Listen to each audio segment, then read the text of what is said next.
And hello, good evening, Hello. everybody. Hello. Hi, woo woo, woo woo. Okay, it's a Monday here with Ghost Saltmarsh, back again with episode 23. We're gonna catch up to Eberron because we're never gonna take breaks for Saltmarsh. So Yeah. every time we take a break with Eberron, one step closer to having more episodes than Eberron. But yeah, so welcome everybody this evening as we are here with our Ghost of Saltmarsh on a week where we took a break for Eberron. I hope everybody had a good 4th of July for those of us who celebrate. If not, I hope you just had a good weekend. So, hope everybody's jamming. I know I did. I like getting a free day off, so Yeah, we it's take Sunday those. too for me this week. Yeah, yeah, yeah. Basically, I was like, slept in, didn't get up till late. Wonderful. Did D&D stuff for hours. Twiddled my thumbs. So, anywho, so I guess we'll kind of try to hop through things real quick.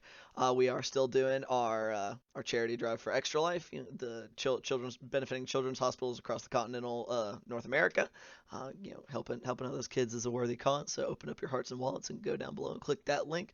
Donate some money. There's some fun prizes that are still on the way, including a digital copy of Tasha's as well as a gaming mouse and gaming keyboard. There near the very end as the last couple milestones. Also, we're closing in on the last, I believe, week or week and some change for our very own hmm Brittany's Kickstarter for her Spellbound. Fuck, what are those called? Spellbound pins. There we go. That she's doing on Kickstarter. They're black and gold enamel pins that are pretty cool. That are based off of spells in D&D, so they're really nifty and cool. They're also holographic stickers that you can get, which are also pretty fucking sweet based off of those same designs. So hopefully, if we're able to get that funded, she'll be able to get those out pretty quickly. Actually, if I recall from looking at the Kickstarter, and then be able to make more. So I think that'd be really fucking cool. So take a look at that and donate a little bit so she can do that. But other than that, I don't think we've got anything. Is anybody else? No. Okay. Anywho, so hopping right into a quick recap. Last week, our party were jumping into things as they were investigating the ruins of a chapel kind of building after it had been burnt down, and investigating as to the whereabouts of the local cult members of Orcus that they had discovered was who was being worshipped here. And right while they were spent some time right by the doorway trying to figure out what they wanted to do, it appeared that their presence was discovered. Gloob deciding to be proactive after being informed by Bart that these were not great people, immediately took one of them out, and combat then ensued after a pretty hectic combat with magic being flung about and people running through that same magical darkness and people getting their faces chopped off and split in half. Our very own Julian having the necrotic energies of a cleric of Orcus to take him into the realm of unconsciousness before being brought back up by their own cleric, the Sorolali Bart. They were able to deal with the cult members, the fanatics, at least before what appeared to be some mercenaries surrendered in order to save their own lives. After questioning these mercenaries, they came to learn that these guys had not originally known where they were going at first, or the nature of the contract that they were signing on to, and once they had got here, they uh, they did not feel that they had much of a choice but to continue to serve this contract. They also discovered that slaves were brought in by pirates who seemed to be the main suppliers of this island for goods in general that were then used as sacrifices by the cult members of Orcus. Um, After some brief searching around the premises, they discovered a few odds and ends, as well as some books and some notes, and maybe something a little more in a certain sacrificial room that has not quite been investigated yet. So they're currently waiting for the two other members of Balin's mercenary group who had been sent out to kind of keep watch down by the Skull Dunes to return, so that they could hopefully peacefully surrender as their captain and other mercenary group member had done so already. So we're gonna go ahead and hop into this, gentlemen. I guess for now we're just gonna chill here since we're not doing too much. Y'all had all been. I know Gloob had gone outside and had gone up into that the larger ruin and was trying to keep a lookout. What was everybody else wanting? I think everybody came up above, kind of to wait for those two to return. Yeah. And Julian, I think you had also commented that you wanted to go and take a perch somewhere as well, correct? Yes. Unfortunately, somehow my miniature has ended up on the ground. Is there any way you could set it to fly so I can get it back If up? you hold left control, you can lift Uh-huh. yourself up. Oh, okay. I thought it had to be like on fly mode or something. No, you're good. You just can't stay in the air. So if y'all want to position yourselves where you would like, we're just gonna sit here and well, so we have two people keeping watch, and then we have the rest of you kind of keeping your prisoners company on the ruins themselves. Is that correct? I'd like to bring him over to like one of if these tables are actually here Yeah, and there's. those I mean, the chairs. thing is, there's not really anything that's whole over there. It's a bunch of broken. So there probably there is one that's there, but it's like have like broken legs and maybe it's like split in places. Okay, But then can oh yeah, sorry. but there'd definitely be plenty of like, and I know you had said last time you wanted to take some of those boxes that were down there up top, so that they would have places to sit. Since you only have a couple of them, that'd be easy enough to accomplish. There's a couple of those smaller crates that were being used for sitting. So, and y'all just wanting to keep watch until you see these guys return. Gloob is supposed to be keeping watch, but instead is where is the mercenary at right now? Balin. Where's Balin at right now? I believe Wherever he is, if he's in eye shot of Gloob. Gloob's supposed to be keeping an eye out, but Gloob's just sort of like fidgeting and just looking back to him. I got Not you. really paying too much attention. Everybody came up, so they would all be kind of up there wherever y'all wanted to be situated. So if y'all were just kind of like around where this table is, we'll say it was where you kind of set them up at. So y'all are kind of off to the side in those ruins. And so you're instead of kind of keeping watch, you're with your vantage point, you'd be able to see them. You know, you see them both shackled, both sat down on those crates that Jakob had been kind enough to bring up and provide for them. All right. Yeah, just going back and forth between looking at them and then looking down the road. And no, I'm not bringing up Tailspire quite yet because that's more of them orienting themselves. But so we currently have Gloob in a perch on one of the burnt out buildings, as well as Julian in another. Gloob splitting his attention between the prisoners and the road, and then Julian presumably keeping most of his attention on the road, unless that's any different. Okay. Yes, sir. Bart and Jakob, anything in particular y'all are doing? Mostly hanging out, keeping an eye on our prisoners, and yeah, making sure everything goes off without a hitch. Okay. Ella's kind of off on one side, kind of sat on a pile of rubble that has a view of the road itself as well. Glancing off in that direction. How about you, Jakob? Same. Okay. Just with the prisoners not really Okay. talking to them at all. Gotcha. They're not saying much. Y'all kind of established what you were doing, and they seem pretty content to keep their mouths shut for the moment. So for those that are wanting to keep an eye out on the road, or for who are wanting to actively be keeping an eye out for anything, go ahead and roll me some perception checks. It's gonna be for the next little bit. That is a 21. Okay. That is not going to be a 21. Sorry. That is going to be a 16. 16. Okay. Natural one. Natural 1. Okay. And for It's a Glib, 22 for Gloob. 22. Very nice. I don't know why I always think I have a +1 to perception. Do you not have any bonuses to perception? I have a +3. I always undersell +3. myself and then I Okay. look at the sheet and it's higher. So Okay. Well, I have a +1 perception. Well, for you, Jakob, I know you did roll a natural one, but that effect can only trigger once per day, or once per long rest, if I recall. So you're good on that for the moment. But at the same time, still a natural one. So you're really keeping an eye on these guys. You're just watching them, maybe feeling a tad sleepy. Your eyes are dragging a little bit. Part of that through. You've done a lot today so far. Bart, Gloob, and Julian. It's probably here.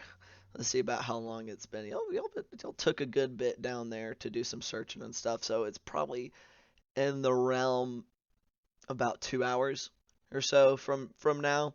If that's all you guys are doing, the mercenaries just kind of they start chatting like a little bit. They're not being loud, of course, because they don't like, but they get bored. So they're just kind of muttering back and forth. Short rest time for sure. Yeah, if y'all would like to take a short rest, y'all could do so during Very this time. much would like Y'all to take a aren't short- really doing anything particularly stressful, so I will say absolutely that is something you guys can accomplish during this time. Y'all are just kind of keeping watch. Oh, so go ahead and roll up those short rests if you would like. Yes, sir. We'll ask, when does the perception check happen, before or after The- the short rest? It's Because kind of I'm- like at the beginning of. It's like at the beginning. Okay. So does that refresh on a short rest? Is that how I'm that? trying to check, but for some reason I can't get my Discord up. But I will tell you as soon as I know. Gotcha. Yeah, no worries, man. You're good. I'm pretty sure it's once per long rest because I think it's supposed to not just screw you constantly, if I recall. But yeah. Well, for the moment, we're gonna say that you're not gonna get hit with that. But yeah. So after about 2 hours, once you guys have gotten all your stuff rolled out here, don't wanna get anybody while they're focusing on changing some numbers and stuff. But about that time, Gloob from your perch up top, as well as Julian, y'all do notice that you see a trio of figures coming up the road instead. And Bart, you'll notice the same, but much later, as it is kind of a sloping thing, and you're not on an incline. You'd probably hear them ahead of time. All right. More than see them. Since you did have a 21, so that's pretty fucking good. So we're not gonna say that. But for those of you that are on your purchase and would see them first, you do see a couple. You do see the same two, Gloob, the same two at least that you saw previously, and Julian, you see the two that were described, and in very similar garb to the both Balin and his other man.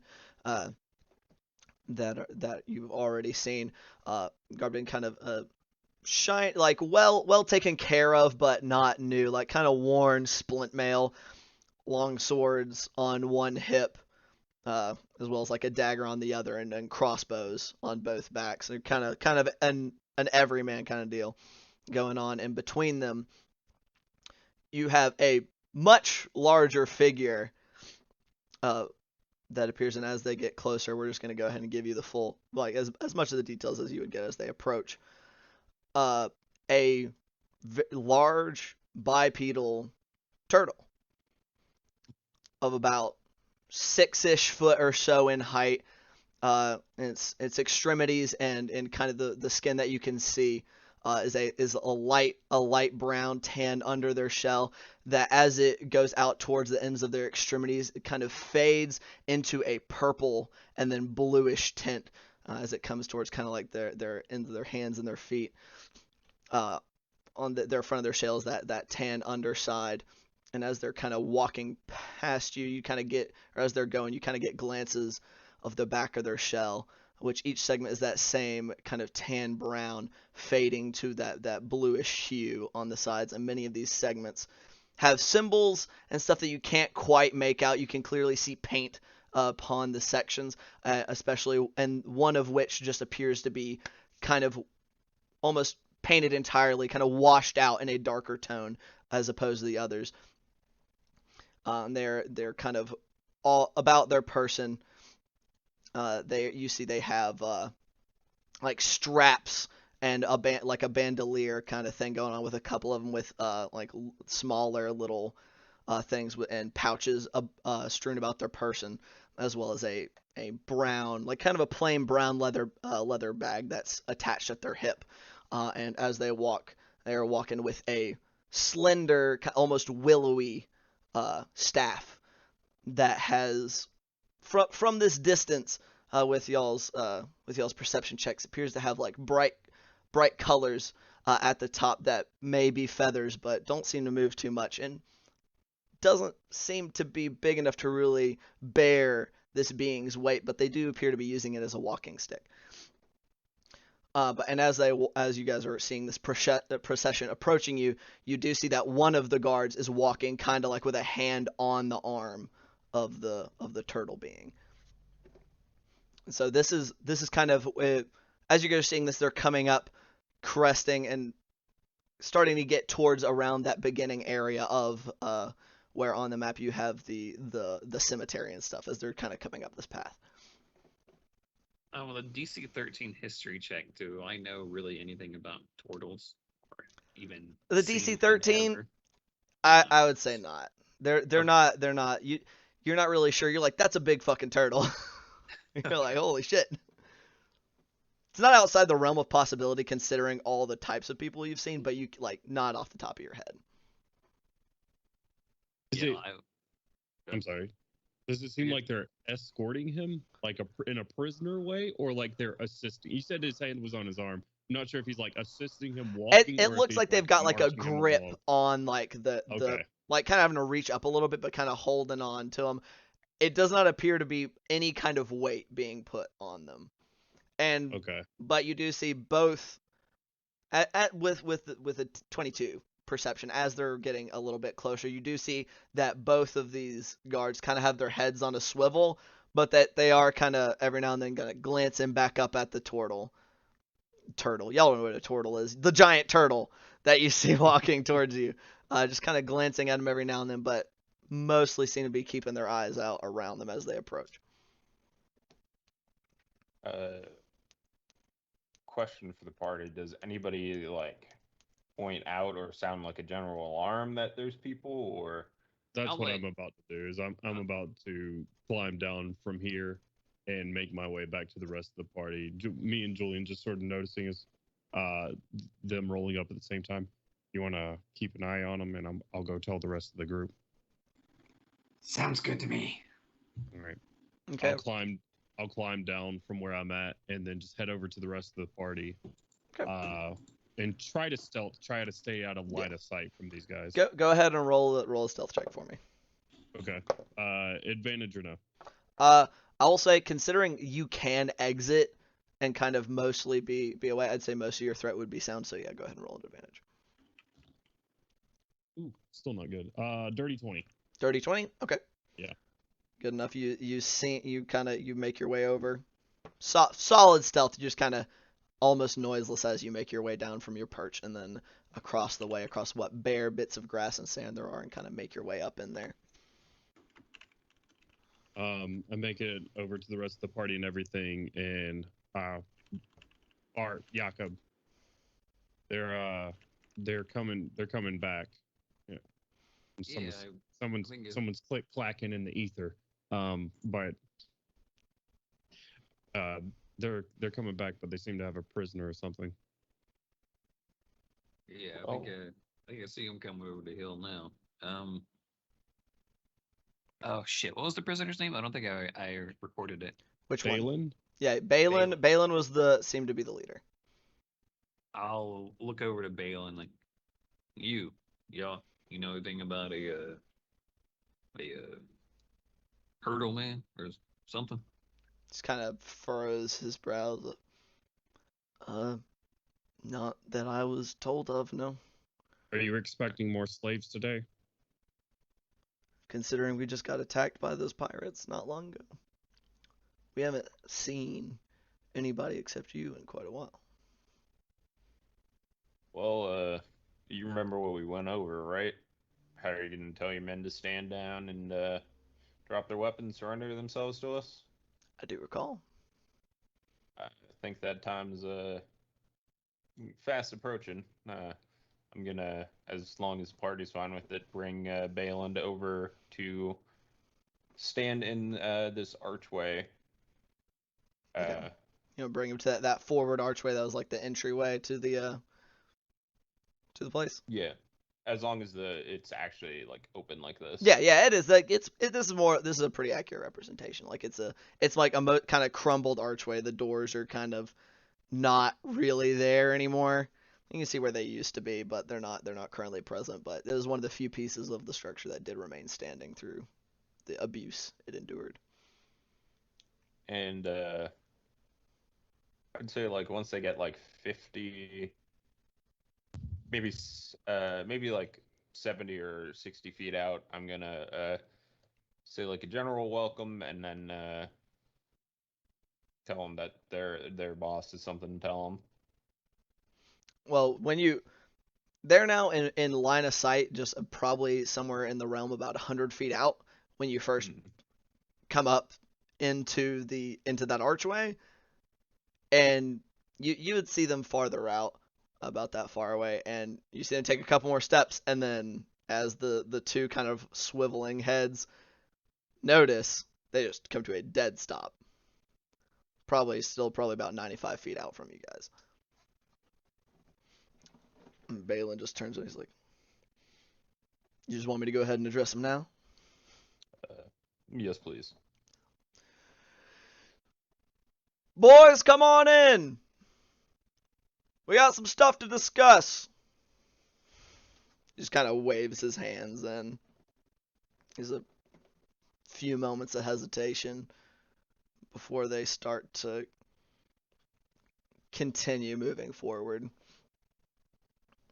And so they get closer and closer, and you can see kind of on their faces they're looking at you, standing next to Balin. Balin standing in front, clearly manacled, as he's just kind of holding his hands out in front of them as they get into closer speaking distance. "We have and does anybody else show themselves besides Jakob?" I would like to remain hidden around this corner if Sure. I can, next to Jakob, but Yeah. just like Kind of like peeking, up, peeking not around out the in the. corner. Okay. Yeah, sure. with my crossbow out. Okay. I am also staying hidden. Okay. I know you people watching can't quite see it, but if there are actually some cracks right here, I'd like to just peek through the cracks. Yeah, like I said, this is pretty accurate. So just who's staying in and who's not. So we got it. Mostly everybody but Jakob is wanting to kind of keep themselves. Ella is not so much. She's kind of standing a little behind Balin, but not quite right next to him as Jakob is. 10 on the stealth check. Okay. You see the eyes of all three figures, the turtle included, kind of glance over in your direction, but they don't say anything as Balin is actively explaining. "This gentleman and his compatriots have relinquished our need to remain here. Our employers are no longer among the living, but they have been so kind as to allow ourselves to not join them in the afterlife if we put down our arms and surrender. I feel that is agreeable, don't you?" Just kind of looking, like, they got all of them. Augment, Odium, all of them. And he's like, oh. Looks at Jakob again. "Anybody who killed Augment, I don't particularly have any wish to tangle with. You trust them, Balin. They have done me no harm as of yet, aside from the ouches I got before I surrendered, which I did of my own accord, as should you." And I give you my word that no harm will fall upon you so long as you're my prisoner, party's prisoner. Okay, roll a persuasion check for me. At advantage. Okay. Well, the advantage didn't help. Let's see. Persuasion is gonna be a 15. Okay. Hey, it's not bad. The two guys kind of glance around the turtle at each other before glancing back over at Balin and kind of nodding like, well, if it gets us off that island, this island, then seems to be the best option to me. So, very well. You just step aside and they're like, do you just want to kind of start unbuckling sword belts and stuff? You're just kind of like laying them in the field where they stand, just in front of them, just kind of toss them a little farther forward. I will tell Balin to stay here, and then I will move out to meet them once they're thoroughly unarmed, from what I can see. Sure. And then I'm going to place handcuffs on the first one, and then tie up the other one's hands with rope. Easy enough. They're very completely compliant. They're like, we want no business with people who killed that big motherfucker. We're good. Julian's going to use his earpiece to ask Gloob, do we know the nature of their turtle companion? No, but I guess I'm about to find out. Globe will reveal his hiding place and just sort of step out there into the road. Throw his Actually, no, he'd keep his crossbow trained on him regardless. I don't know who this turtle guy is at the moment either, so I'm going to walk up, sort of keeping it trained, probably about 20 feet away. You aren't with them originally. Okay. As you approach, just a little bit extra details. You see that those appear to be on their shell, appear to be paintings of one of them being a sun and moon over in the same sky over water, as well as that one that's kind of washed out and some other just paintings along it. And they appear, you now being this close, you see that they have a couple of scars on their arms as well as one across their face that do appear to be combat related. So they've seen some kind of journeying. But as you address them, they are going to turn to you kind of slowly as their head kind of shifts over. And we're going to take just 1 second as I pull something up. And Mother, if you would like to respond to Gloop. Hey! Mother, if you would awesome. like to respond to Gloop. Yes. We get some echo. We do have a bit of echo if you have the stream pulled up. Great. Did that fix it? Sorry. So the turtle has while all this has been going on has just been interest. Definitely has at this point you can see their eyes are dark brown with some bright blue flecks, and their face is just oddly and instantly just reassuring. It's open, accepting, and just like this peace right throughout it. The turtle has like grasped just standing there with both feet on the I have a dog with a squeak toy, actually. Yes. Sorry. Apologies. It was all quiet till I started to talk. Anyway, but it's just been, as soon as his escorts let go of their arms, they kind of reached out and were just kind of like grasping the staff and just observing, just kind of soaking it all in. And when asked, are you with them? Oh, no. You were correct. I was being taken prisoner. kind of a chuckle. Clearly not too scared, but I arrived in Saltmarsh not very long ago, and they said there was excitement. There was supposed to be some kind of action, some adventure. They were worried. There was a lot of talk about this island, so I decided to come check it out. Part of my exploring, and looks like I missed all the fun. I hate that, but my name's Damu. I'd like, nice to meet you all. Insight check. I will also be Go ahead and insight roll an checking. insight check. Oh, there we go. Sorry, I believe I fixed that guy. I forgot to do that on here. My bad, guys. How 5. do Hey, you spell Ian. that? Yes, sir. D4 time. D4 time. Oh yeah, I forgot to tell you. It's short rest and long rest. So D4 time. Oh, did you rolled another natural one? Yup. Oh boy, give me 1 second. Your camera decided to absolutely shit itself here in OBS. Oh yikes. Yeah, we're having super happy fun times. Notice camera wants to behave on the new scene, and I don't appreciate it. Oh yeah, let me see here. Oh boy, all right. Where's my dark? There we go. And my trusty metal D4, because we couldn't do it any other way.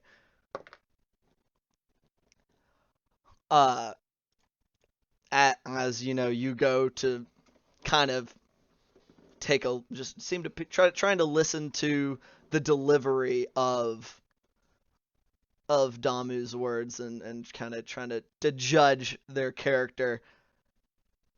All of a sudden, your daughter is whispering in your ear, and it's not as maddening as it was the last time, but she's asking questions pertinent. She's like, "Who's this turtle person, Daddy? What is going on? Are you taking these men to jail?" And it's just you just can't hear anything beyond it, and for just you're deafened. It's just deafening.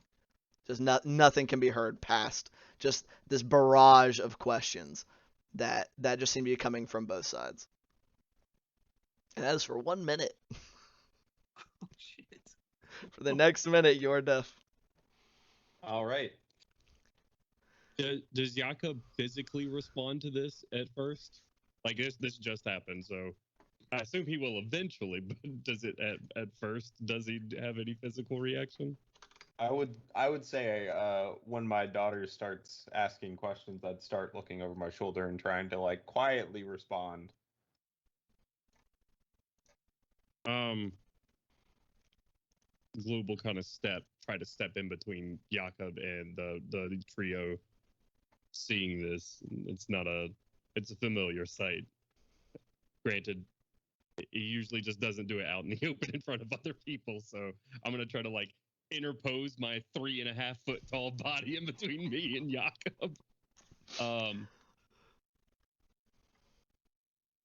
I'll look towards the guards. So, this is your prisoner. Well, Was. they kind of showed up on the beach. What was your plan with him? Take him back to the boss. Nods at Balin. We didn't really have to fight them. They just kind of came with us.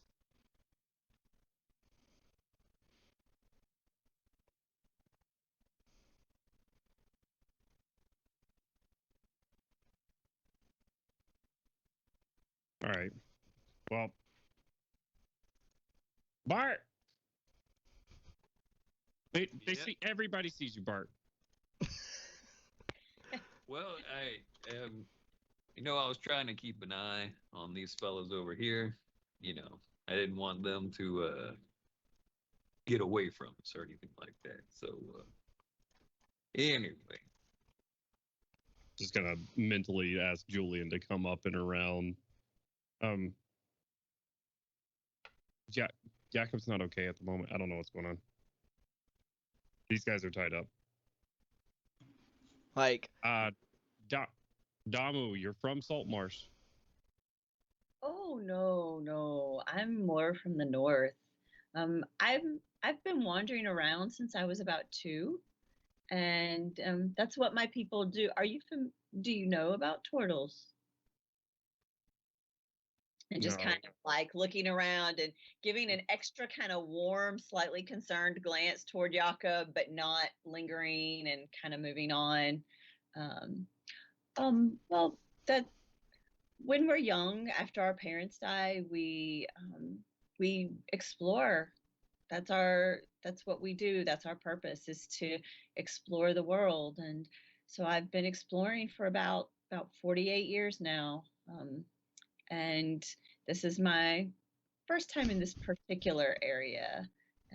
So when I heard that there was excitement, kind of chuckles, I thought I'd come check it out. Gloob trails off a bit when you say 48 years and you see him hold up his hands and start counting and shake it off for a second. And you found yourself just walking up to undead riddled beach alone for fun. That's a pretty good question. How'd you get past all those skeletons? What's the process for not getting attacked? I think I must have missed them. I swam up as a reef shark was how I got over here. And so then when I changed back, these gentlemen were standing there and they offered to bring me to meet their boss. It was an offer I felt like I should take them up on at that moment. I've never seen a turtle ride a shark before. Oh no, that was the form I took to swim over.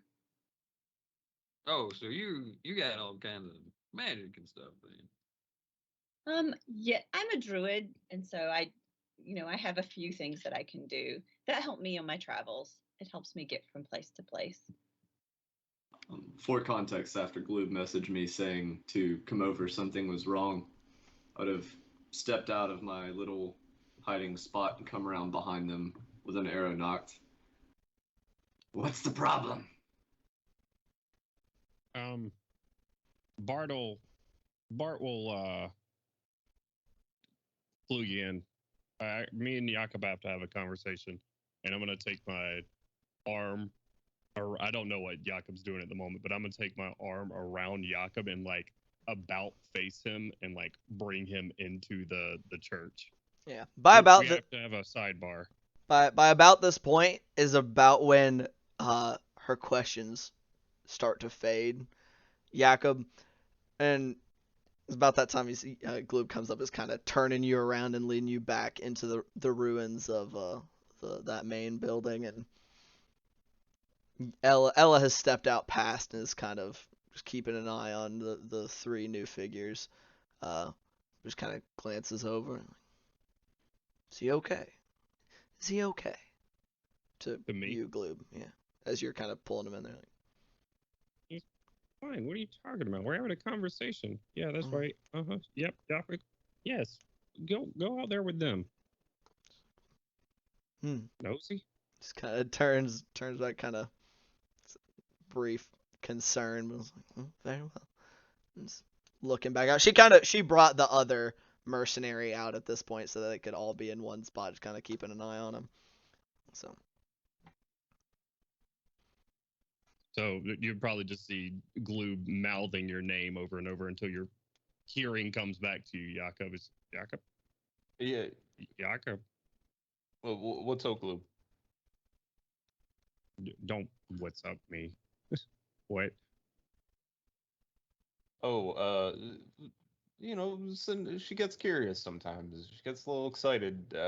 She just wanted to know who these people were, who the turtle was. I mean, I've never seen a turtle that big before. I could see why she might be a little excited.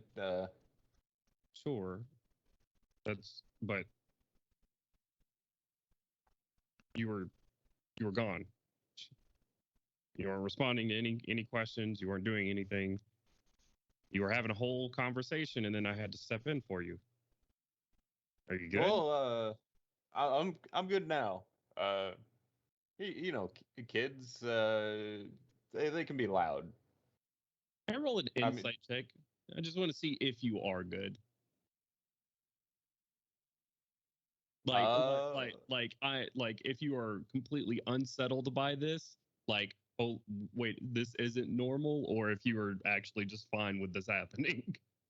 That's a pretty fine line between Jakob's general demeanor of not ever looking okay. Yeah. That is true. Every time you meet like Jakob's eyes, it's just is vaguely unsettling. So. Right. It's I true mean, enough. go ahead and roll the dice, and Yeah, there you go. Yeah, you as the player set that DC there, Jakob. That's what this 14. is for. You get a +0 to insight, so it's whatever the dice hits. I rolled a 14. Oh, pretty good roll. You might see like a little bit of concern, as this isn't something that hasn't that normally ever happened before this point. But also, I've never heard, like, my daughter never talked to me before this point. Right. So a little bit concerned, but I'm still confident. We'll just kind of look down at the ring and back to Yakov and. All right. Thanks for taking over, Gloob. Well, let's go. Well, let's go back out. What were you talking about? We were talking about what we were talking about. What are we gonna do with these guys? Yeah, they're going to jail. Sounds good. All right, let's go. And me and Yakov will walk back out to the rest of the group. Okay. So. Yeah, I'll explain to Julian. This is Domu, you said? Did I hear that right? Damu Damu? Was that with an O or an A? with an A. Okay, this is Damu, and they can turn into sharks and arrived on the island to be apprehended by these gentlemen here who have surrendered themselves. And I turn toward Julian and just with this look of like almost childlike curiosity, but there's like no judgment in it, just genuine, like really curious and acceptance. And I've met halflings, I've met humans. I'm not familiar with what you are. Might I ask? Don't worry, I'm not either. Just a slight nod. Thank you. And turns back to the group. Equal interest, like, turns into sharks? Tell me more. Seems to be like a pretty interesting ability. Can't say it really turned much into anything. I got some magic myself, and Julian can do some things, and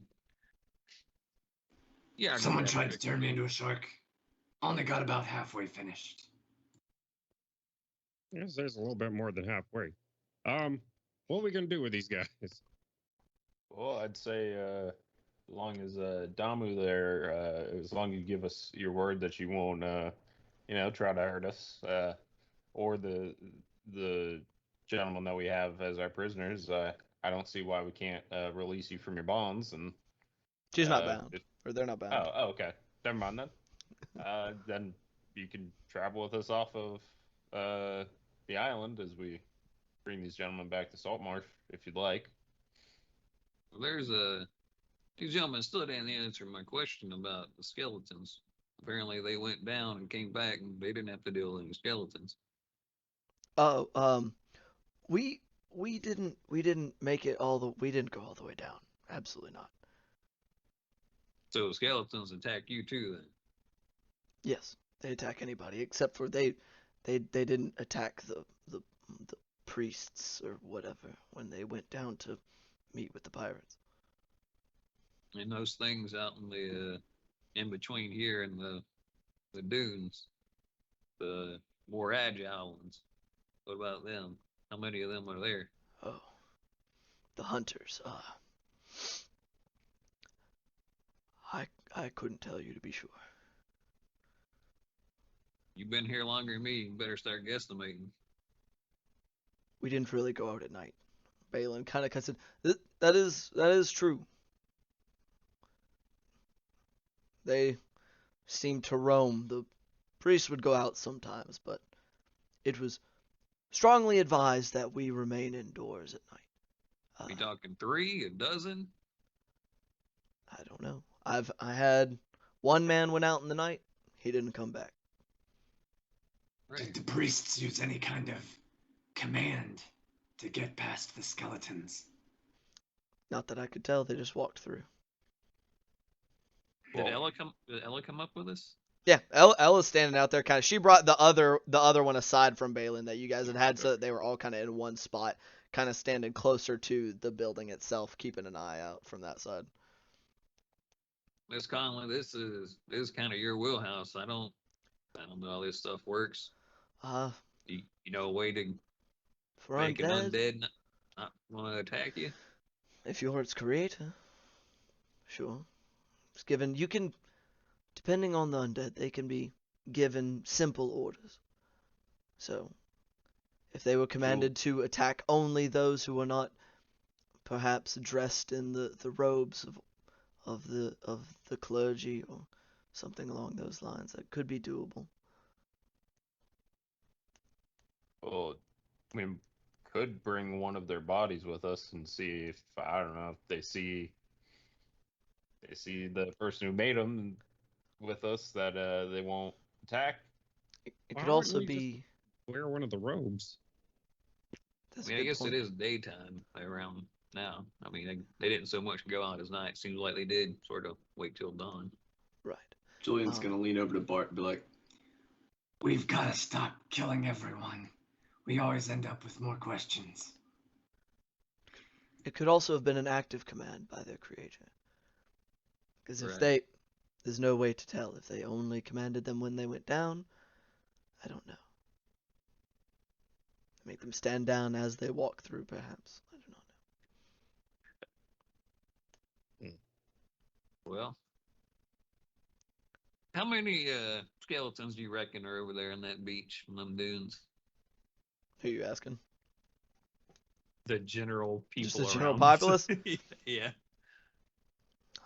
Ella's just like, from what we saw, the density of them as we first came through, probably quite a few, but they did seem to kind of peter out. Balin's like, yeah, there were a lot of them before. The pirates got rid of a bunch on their way in, so probably put a pretty heavy dent in there. And if y'all fought some of them on your way in, then sure, the numbers of skeletons are pretty greatly dwindled. They hadn't had the time to replace all the ones that were lost. Gotcha. Well, Miss Conley, I know this is kind of an important thing for you, seeing as you wanted to rid this island of the undead. That is correct. Would you be willing to travel back to Saltmarsh to have these men brought to justice, and then we come back and clear out the remaining undead? Or would you want somebody to stay with these men while the rest of everybody else clears out the undead? As long as they are dealt with. The manner of doing so does not much bother me. These two things don't gotta be mutually exclusive. This is true. These men they're from the island. They were part of all this terrible stuff. I mean, I don't see why we can't just have them help us out. all the guards that aren't Balin just kind of jerk their heads in y'all's direction. Like, boys. I don't know if you know what it's like in Saltmarsh right now. It's pretty much gearing up for war. I don't think they're going to take too kindly to having a nice, prolonged, trial. They might just go ahead and throw you in the gallows and get it over with. But they may take mercy if they see that you actively tried to work in repenting for your crimes. It'd definitely go a long way in your favor. That could be quite useful, don't you all agree? Balin just turns and looks at all of them. That sounds quite fair, doesn't it? They're like, they're kind of looking like, oh yeah, absolutely, yeah, oh yeah. So it depends, unless you want us. Of course, I will not have myself and my men just suicide charge into these creatures, but if y'all have some kind of plan, then by I'm all for it. Suicide charging wouldn't do us much good anyway now, would it? Glad to hear that we're on the same page. More useful alive. I like to think so. Well, first off, I mean, where do undead go during the day if they're these hunters or whatever? They got some type of go to the crypts or one of these burnt out buildings. There are more places that the cult was held up at on the island. Not really any other buildings, but I mean there's definitely places they could go. It looked like there were a few caves in some places, but we didn't delve too deep into those. You understand? The skeletons are where the skeletons are. Those the hunters, but they hide somewhere during the day, and it wasn't here. All right, I understand. Miss Conley, do you how long does this magic last? I mean, does it wear off? We just leave them there for a couple of weeks? Will some skeletons just kind of That turn to regular bones? depends on the power of the necromancer who created them. Some lesser magics, ones that are quicker, tend to not last very long. But if they take the proper time to perform rituals and sacrifices in conjunction with the magics used to bring unlife into them, they can stick around for a while. Especially if they renew the magic regularly. Something else real quick. I'm gonna kind of turn to the lead guy and just like, why don't you do me a real quick favor and count all the bricks on that building right there, just silently in your head, just getting him to turn away from the other two guys that have come up. Like, you two, I'm gonna kind of get in close to them and kind of get them to come up. So, how'd you get on this island? They just kind of glance over tell me your story. Balin. How'd you get on the island? Now, don't look at him. Look at me. We're talking. Yeah, his back's turned. He was like, yeah, whatever. He's just like, okay. Like, well, we mercenaries sell swords. I knew a few of the guys here. We had been doing some work together. But then kind of just said Balin was coming around in town. So he was looking for some able bodies and strong sword arms, some good shots, to do some guard work. Pretty easy money, it sounded like. All right. Just trying to make sure his story checked out a little bit.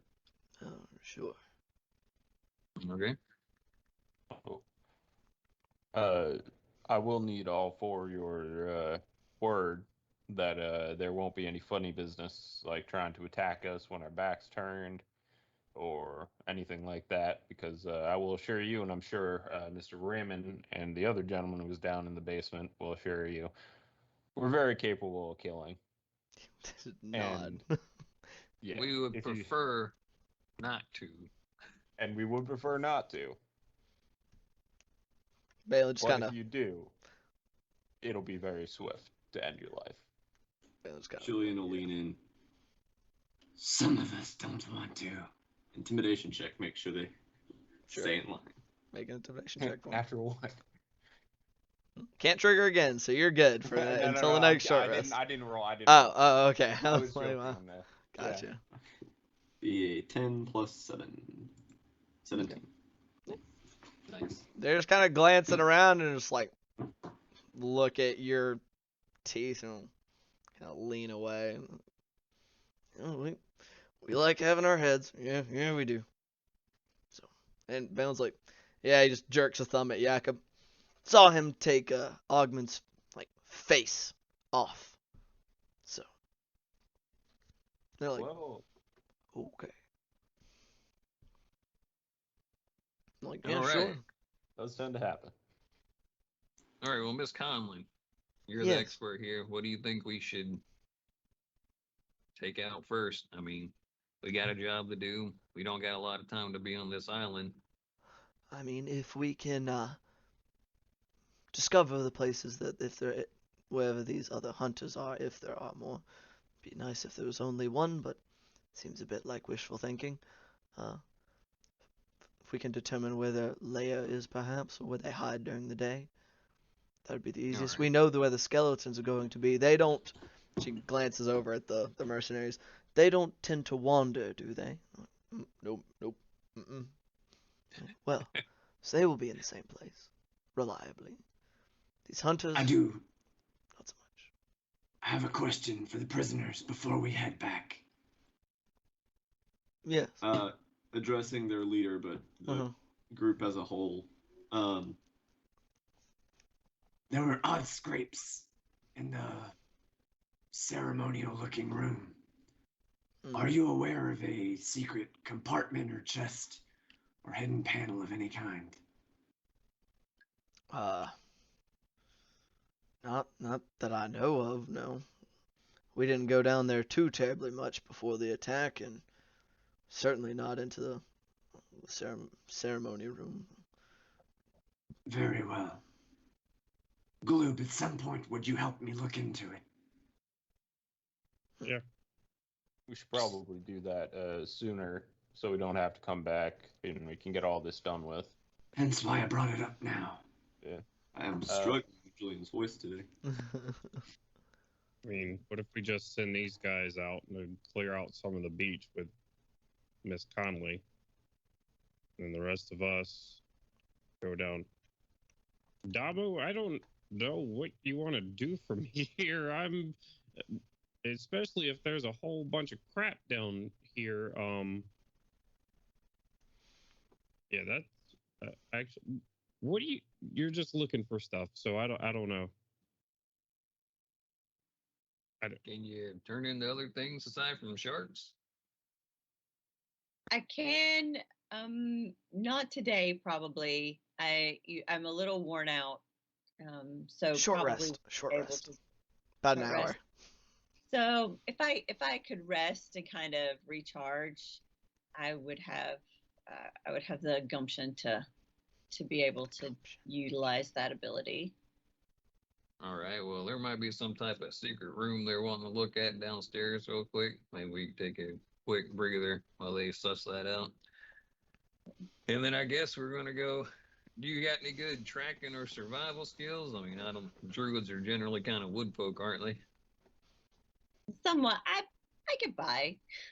So I wouldn't say I'm the best, but I'm enough to get by. I also have a decent amount of skills for that. I grew up on a farm. I'm a pretty good tracker. Right. So there we go. The three of us. Your names? Maybe. Oh, I'm so sorry. My apologies. My name's Bartholomew Fairfurrow. A good friend, Jakob. Jakob McDoon Fleabag. That's the last name I'm not even going to try. Ever. Gloob. Nice to meet you, Gloob. And Julian. Not exactly the moral compass. Not the moral compass, indeed. So speaking of moral compass, could you tell? You seem to be the good guys here. Could you tell me a little bit about what I've stumbled into? It sounds like I got really lucky coming up the beach. Well, Miss Connolly, I suppose, was the. Oh, yes, ma'am. Ella Conley. She's so quiet sometimes. Lost in thought. She is kind of contemplating. Just kind of. Oh yes. To put it short, Saltmarsh is in kind of a bind messing with Swahagan, and possible imminent attack, and they could really use this island as a forward staging position to help out through everything that's to come. They got some cultists here. They wanted to get some people in there to figure out a solution to the situation, to utilize this place to help out everybody in town. So we came here to do that. Lots of undead, lots of worshippers of Orcus. I don't know if you're familiar with him. And well, negotiations didn't hold up so great. And That's about it. You caught up. Well, that was one big thing. They were actively enslaving or buying slaves and killing them pretty systematically. That's how all of the undead, from at least what I understand, that's how they ended up on this island. They weren't here originally. Yeah, so while we might not be great guys, we're at least the good guys for today, because I assume your fate would have been decided, and to sort of look back to Balin and his group would have been decided pretty quickly once they marched you back here. And Right. Damu's kind of listening, and when you said Orcus, expression got a little bit Orcus, sorry. Expression got a little bit more neutral and less friendly. And then when you said slaves and sacrifices, just a much more firm expression and a big nod. And Damu is a bit of a sigh. You fit the description that I was given in town, but sometimes the people that send you don't always describe people and their intentions very well. So it's good to see that you are the good guys in this situation. I'd like to join you if I may. Yeah, I don't see why not. All right. Well, we can't just say it. Remember, we got to give everybody the talk.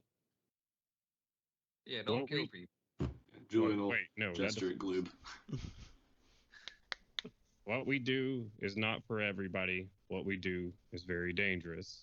You may not live through what we go through, and we will do our best to make sure, but none of us can make those promises. So, you are fully aware the dangers that we may run into. So if you do go along with us, you're accepting that. Damu nods very thoughtfully. Absolutely. Those are fair. And know that I will, once I throw in my lot with you, I will be with you 100%. All right. All right. Do you drink? Kind of chuckles. I have been known to try different brews with the different people that I visit. Woo! You'll have to show me that shark thing at some point. Absolutely. Yeah, just ask people that, Julian. Yeah, I thought Gloob didn't know about mayonnaise. Come on now. All right. So, Ella kind of turns back to you. So, is that what y'all would like to do? Yeah, Me and we're these probably gentlemen gonna go and try to begin clearing out this beach while you investigate below a little. we can split up into two teams. You're gonna look after these fellows, or we go find a cave. Is She's that what you're kind suggesting? of. That was. I heard it was suggested.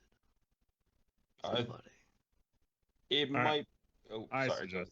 No, I suggested it. And I was asking you if you're okay with that. I've seen what you can do, and I can see what they can do. You could slap the bitch out these guys. I'm not worried about it, to be frank. But I mean, also, and I'll just zero in on Balin. If anything happens to Miss Conley, I will hunt you down until the end of my days.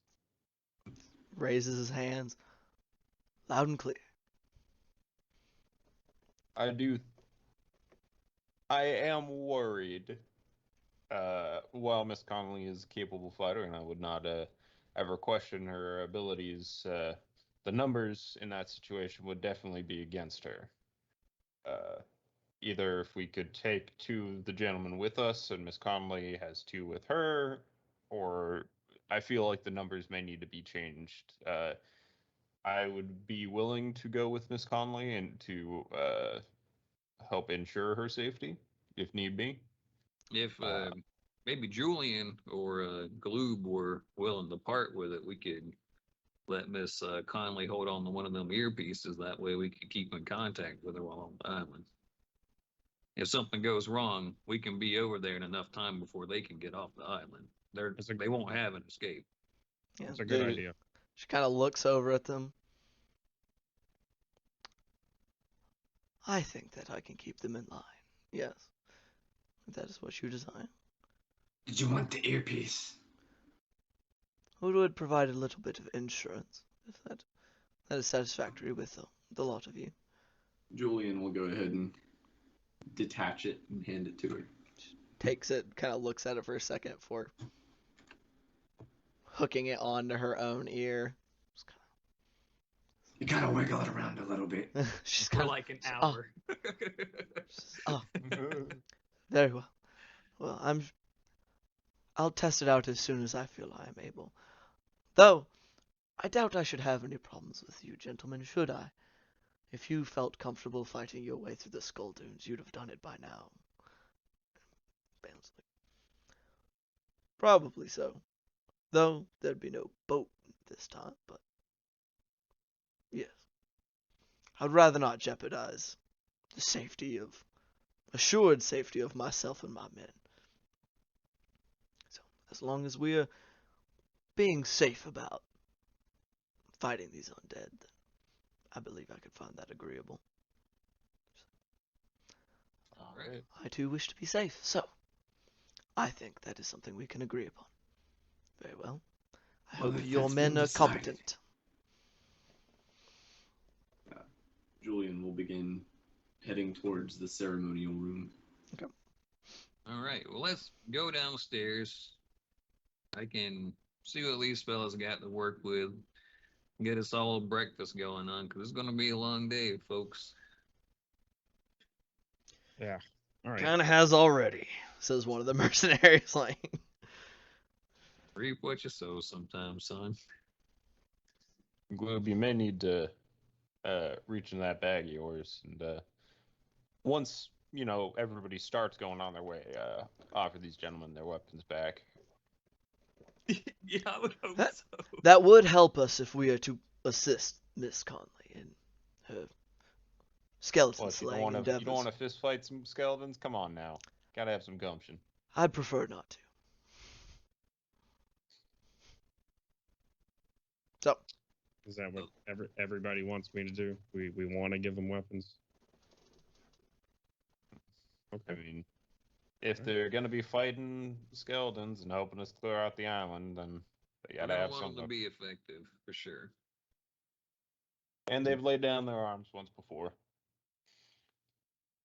We'll get all the weapons out of the bag, and before he goes underneath with Julian, go check out this room to make sure it's not just a broom closet. Human features sort of blend in. Did you say Balin was a half elf? no, Balin is human. Balin's The human, okay. Ozymandias was a half. Was a half. Gotcha. So facial features for humans kind of blend together for Gloob a little bit. It's kind of one of those things, but he will take an extra long time just staring at him as he's handing his weapons off and take every detail of Balin's face in and commit it to memory. Roll a wisdom check for me. Boy. You're trying to memorize this man's facial features. If I take an extra long time doing it, like I plan to, can I get advantage? 20 on just How long are you wanting to stand there looking at this guy? The full hour. To be fair, I've been staring at him for a while already now, but all right. Roll the d20. We'll see. Not good. Just a wisdom check. Straight wisdom. Yes, sir. 10. 10. 10. You get some of his features. He's got short cropped dark hair, kind of some facial hair. A bit banged up perhaps. But you feel like you got some of you feel like you could recognize him like in a lineup. Okay. Underneath I go. All right. Alrighty. So, is that everybody's kind of going below, or are y'all just handing off and moving along? Yeah, I was going to go down below and make some food real quick. Sure. I rolled a 28. Food is damn good. First off, I'll probably. Namu, You know, I don't know what turtle people eat. I know what turtles eat, but I don't think you'd want to eat the same thing those turtles eat. So, Did you you farm good with turtles or eggs? something? Eggs sound good. I'm sorry, All right. Blue. Okay. You know what turtles eat? Did you farm turtles? Is that a thing? Well, I mean, turtles, they just kind of, they bite a lot. I just glanced at Damu real quickly, a little nervous glance. Well, they're snapping turtles, you know, swamp turtles. You go fishing, they get you line and you pull them up, they bite at you. My Or- traps have made me quite the adventurous eater. I would be happy to partake of whatever you're making. All right. I mean, just cause, I mean, Damu's not the same thing as a snapping turtle. I mean, I had frog legs before too. It don't mean that I'm going to eat you, Glue.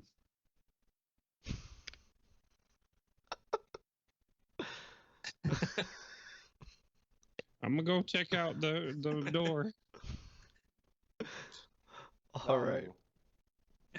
I don't think we've asked you what is your opinion on undead and undead things? You're asking Damu. Yeah. Again, a brief flash of that kind of like tenseness, and then it passes.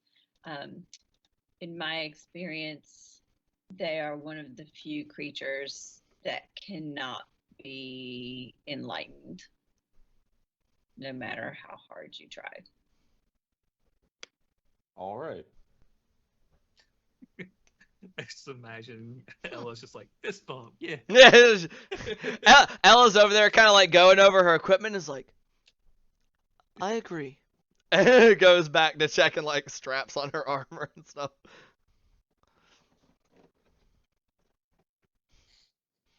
Jacob's like, all right, write that down, okay? Do not reveal existence of daughter to Damu. Or wife. Just like, nope. All right, cool. So you're cooking up. Ella and the mercs are sticking around for like some grub. They're like, oh, Yeah, I'm making it for everybody. sweet. They're like, oh hell. Several of the mercenaries, like as you're cooking up with that 28, are just like, see like one of them kind of wipe a little saliva off their mouth. Like they're like, Balin just looks over and he's like, almost everything we've eaten in the recent like week and a half has been half rotted. So excuse my men. So they're just kind of like staring. But with the 28, you're whipping up something nice. But while you're doing that, I believe Julian and Gloob are going to doing a little closer inspection of one ceremony room. Indubitably, I'm going to be trying to figure out through experimentation what that scuff mark was from, because you when you described it, it was a pretty distinct scuff mark, like something heavy, like the table itself or something had been moved. Yeah, that's what it looked like. Kind of like if like a lot looking at the scuff marks where it lined up, it looked like kind of as if the table itself had been moved. Probably quite a few times. And you had said it was not like it had been moved like into place just from outside of the room or anything. Right. This looked like it inspecting, like if you wanted to do a quick inspection of the rest of the room, like it's banged up in general, but this bears marks of repeated over time. Yeah, I'm getting like the vibe when you have like one of those like big sweepy doors that is a little off of its hinge and they have that like runnel and the cement under them or something. Kind of like that. Kinda like it's probably formed like a little bit of a groove, but and it's not like that. Like you'll step into the room and immediately your eyes are drawn to it, but it's like on closer inspection, you can see it. It's like there wasn't as much care taken every single time it was moved, and so it left a mark. In that case, I will begin a careful inspection to see if I can figure out if it was like covering a panel on the floor for like a secret chest, or if there's like a door panel on the wall. Look for anything else that might look recently or frequently moved or out of place or something. Okay, go ahead and roll an That investigation check for Scooby-Doo me. different colored brick. I will aid him in that. Okay, roll at advantage. Good shit. That was a 1 and a 17 Wow. on the dice. That would have been very disappointing. Nice. That would have been very disappointing. So Nothing there. thank you for that dirty 20 there, Gloob. All right, so 17, is that a 17 total? No, 17 on the dice for a dirty 20. For a dirty 20, gotcha. So, you know, you're going around, and I imagine, you know, y'all go ahead and you shift the table itself. And while it's pretty hefty, you can drag it. You're not quite able to lift it up, so maybe you feel like you're leaving some new scrapes on the stone floor, but you're able to kind of shift it out of the way until it's away, because that's where the scraping looks like they just kind of swung it out.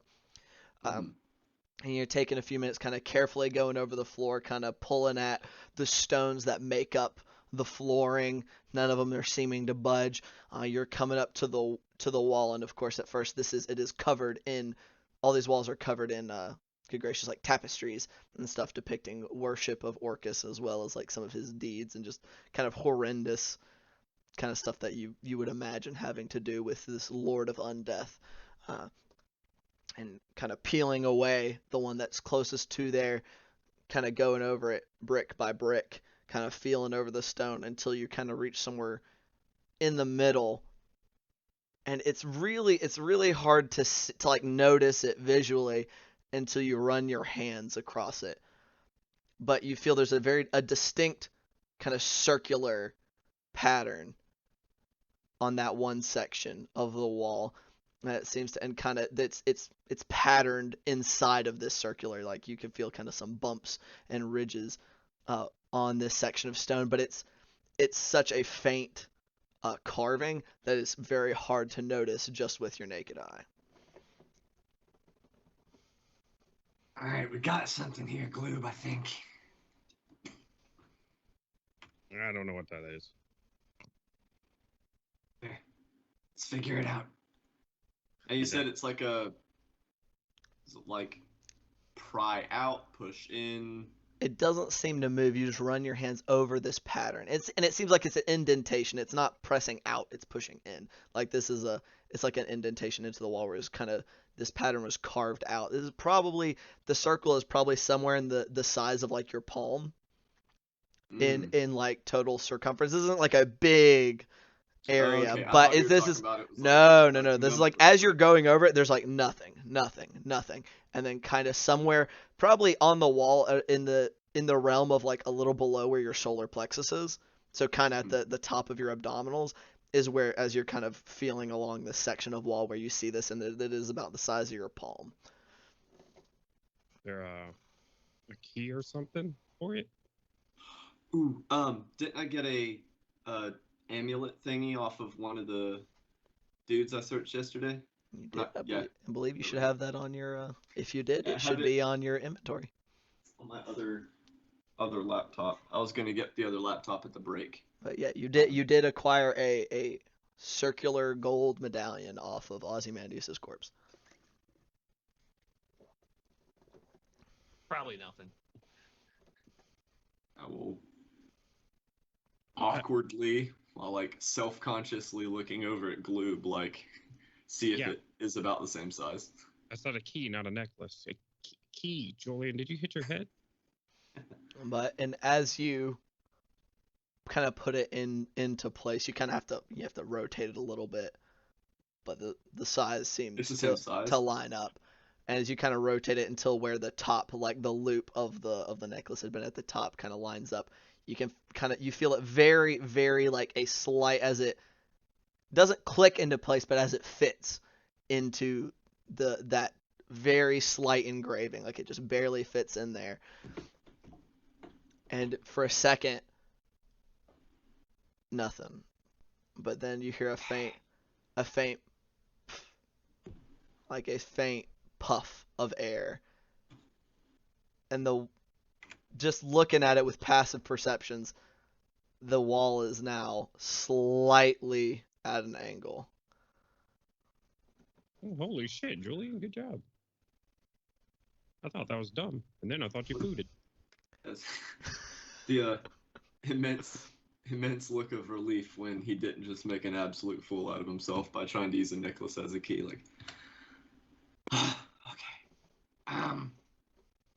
like you said, the wall at an angle. It is like now. It is now. So it was like completely flush, and now kind of like if you're facing it straight forward, it is now at a slight angle, kind of like on your right. It's now like it's come out a little bit like that.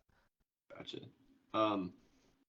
Tentatively pushing on the side that indented inwards, seeing if it turns or. So, like, if you're kind of pushing on one end, you would like looking at it, you would see that on the far right where it was up against the wall in like that corner, it's come out a little bit. In that case. Yeah, so it's not like spun on like a central axis, but almost like a door where it's kind of. Gotcha. In that case, yeah, pulling on that side then. Yeah. So you go and you start kind of hauling out, and once you get it out like a little bit, you can feel some slight like grooves of where it was kind of carved, so that you could get your fingers in there and start to pull. And you get it swung out, and it comes all the way out, and it's like a almost like the size of a regular door, and it's heavy, so you have to haul on it, and it opens into. Yeah, it's roll to not shit your pants. As you strain. But I would hope that you do not poo yourself, Julian. I did not that one. Okay, good. That's all you need. Not far from it though. So someone mentioned pooing themselves, and I thought someone redeemed a toot in chat. Whew, oh no. But you get it open, and it opens into a pitch black hall. There's no sources of light going in, and though I do believe, Julian, you have dark vision, and Gloob, you have your goggles, correct? Julian, do you have dark vision? I can't quite recall. Okay, so looking in, y'all are looking at a hallway that let me double check something. So it appears to be probably about 20-25 feet long, going straight down, and it seems to open up into a room, and it's you can see the far wall about another kind of 10-15 feet or so past where the hallway seems to end, and there's just kind of like as the door has opened, like you got this kind of cold waft of air from coming in there, and it like you sniff and it just smells kind of dank and kind of musty. Well, on the bright side, we did find something. The downside, not just a hidden chest or compartment. Downside is also they definitely, if anything's in there, heard that loud ass comment, but I'm playing with you. I guess let's let them rest, and me and you can sneak in here and see if we find anything live. If we find anything that's too bad, we just run the fuck back out. Sounds good. And will manifest his weapon as that hammer he did before, in case of more skeletons. Sure. All right, and so y'all are just going down there without letting anyone know. Yep. Hell yeah, I respect it. Have fun. Fucking legendary. All right. We gotta let Damu get her wild shape back. All right. So if something too scary comes out swinging, we'll be right back, guys. Don't worry. Okay. So, if all right, I mean, I guess for the purposes of visuals for everybody involved, we'll swap over to the battle map real quick. Okay. Let's see. I need a yeah, hand. if somebody, as my dearest mother does not have Tailspire, if somebody could hop into Discord and share their screen, That would be sick. And apparently everybody's cameras decided to just absolutely fuck themselves. So this would be the perfect time for you guys to do that while I fix your cameras. I can do it if Yeah, I unfortunately cannot. If you could do it, Ken, yeah, that would help me out for sure. Gotcha. Because I'm running 1 second. OBS too.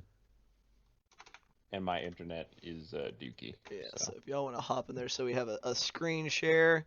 Fucking Chris's camera's fucked up. I hate this program sometimes. Ooh. Ooh, somebody Okay, hustling. I'm back. Somebody's hustling outside. Good gravy. Okay, yeah, so let's get here, and while he's doing that, see, look at y'all. Y'all already shifted yourselves down there. I had a representative of... Yeah, we're gonna leave them up there. They're leaving anyway.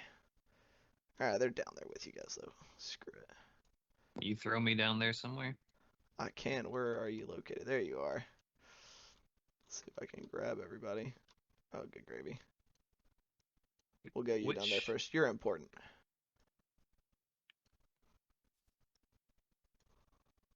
You should be able to just grab them. So you'll be down there. He's down there. So yeah, you're down there, Bart. Got your boy Balin down there. How we looking on screen there? Oh shit, Tasty. Oh yeah, wait. And y'all can hear, correct? Because I did not apply that change to the board. It just occurred to me that I've not been able to hear my own music playing. Oh gosh, Bart, you are on top of a wall. I don't hear music on the stream at the moment. Oh no. How about now? Maybe really quiet. I can never tell what is loud enough.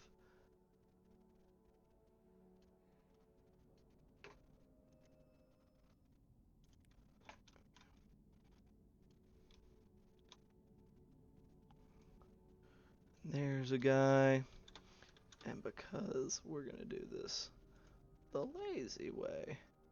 So, unfortunately, we don't have turtles in Tailspire. So, Damu will be represented by a Furbolg for the moment. Hell yeah. We got a couple of these fellas right there. Those are the other two mercenaries. How about now? Can we hear things on the stream? Some creepy crawly music. And we're gonna go ahead. Yes. Okay, perfect. Everybody on the stream, look away, because apparently I cannot edit this without Everybody on the stream, look away. Everybody look away! Okay. Where's this furbog at?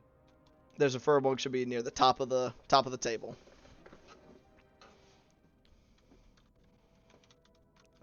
I don't think I can see it because it's not within my character's line of sight.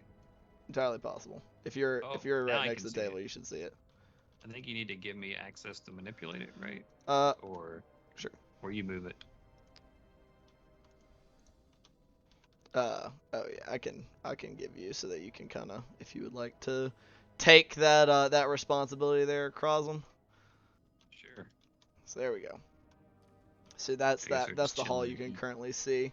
Yeah, y'all are in there. All right. Mother dearest, can you see? Hi, I can. Okay, perfect. All right, so we got our two secret squirrels deciding they're gonna go investigate a room by themselves. Because when has that ever gone wrong? Literally never. Never. You're right.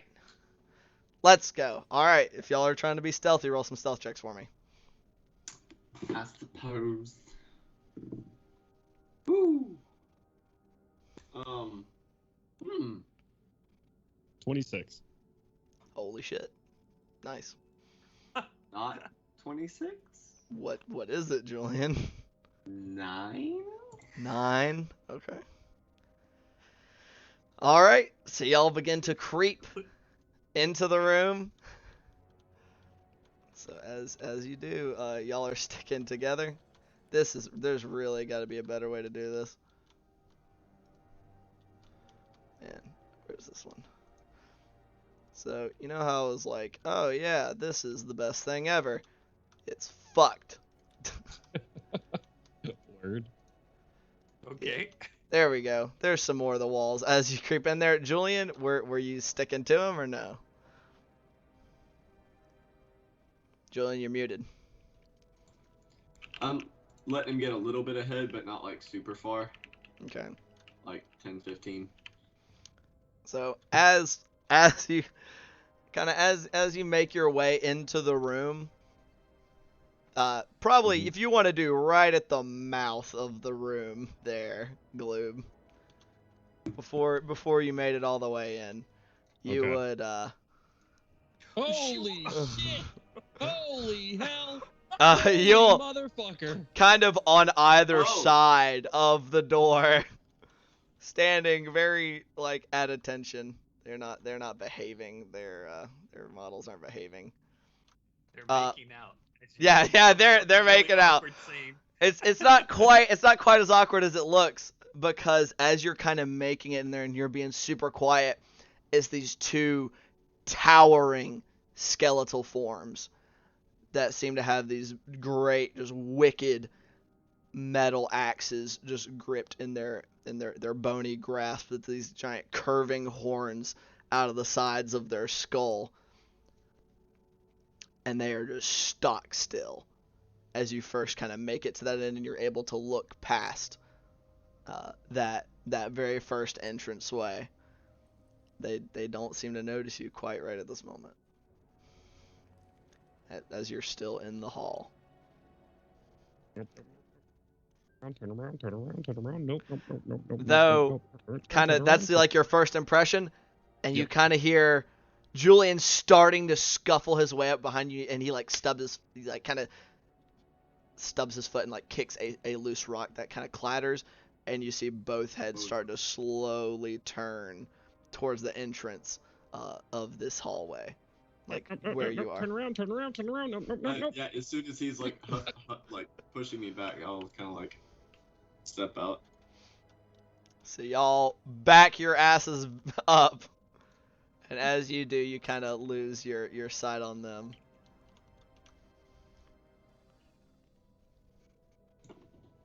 What was it?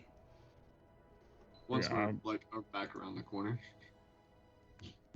Big ass skeletons with horns. Can they fit down the hallway? I was to say, do y'all need to shut the door? But yeah, if we get out here, Glue would just start like trying to shove the fucking stone door shut. All right. You don't hear any sounds of pursuit. Okay. And it didn't. You don't think they could fit down it. Okay.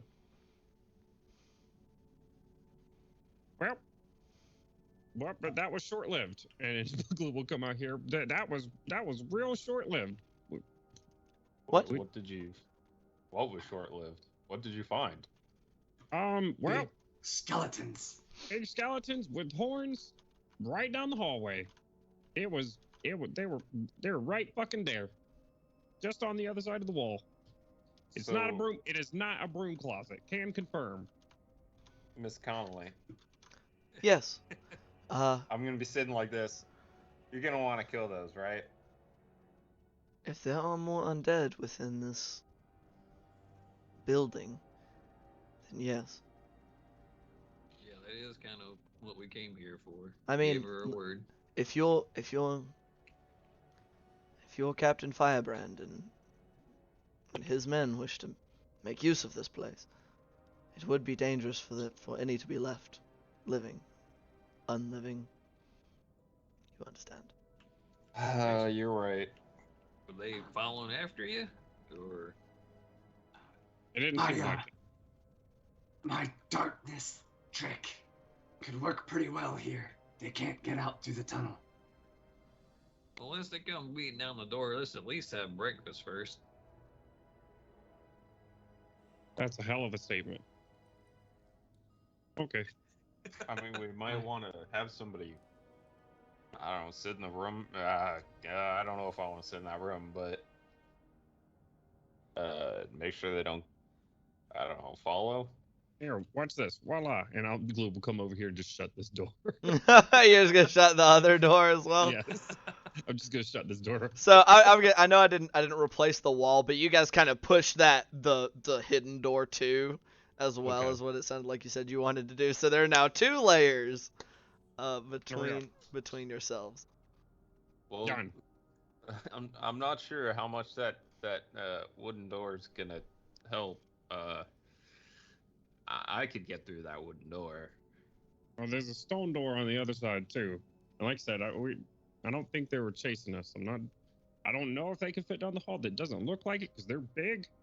But there's a stone door in there too. I don't think they're getting through that. I hope they're not getting through that. If they get through that, we have other problems anyways. Yes. Well, I mean, I don't imagine, we're going to inconvenience their schedule too much if we have some eggs first. All the mercenaries are like looking around, like kind of a bit wide-eyed, and Balin is squinting his eyes and looking over at that door, like, You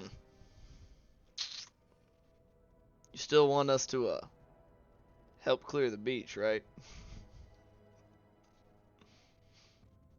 We had a prior arrangement with Miss Conley here to help her clear out all the undead on the island. Kind of a whole campaign. I see. He looks over at Ella, and Ella's looking at the door as well. And, the loose arrangement we had together was kind of more of a spirit of the thing, not necessarily something that you would dot I's and cross T's with. You're trying to curry favor, not do a job. Correct. It's a good deed.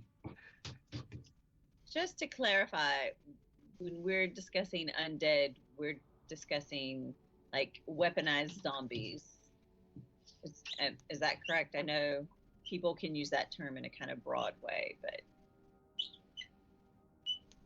yeah, big ass skeletons. Okay, just making sure. Oh, with gigantic axes too. I forgot that part. I will look over to Jakob and just be like, yep. That wooden door probably wouldn't last too long.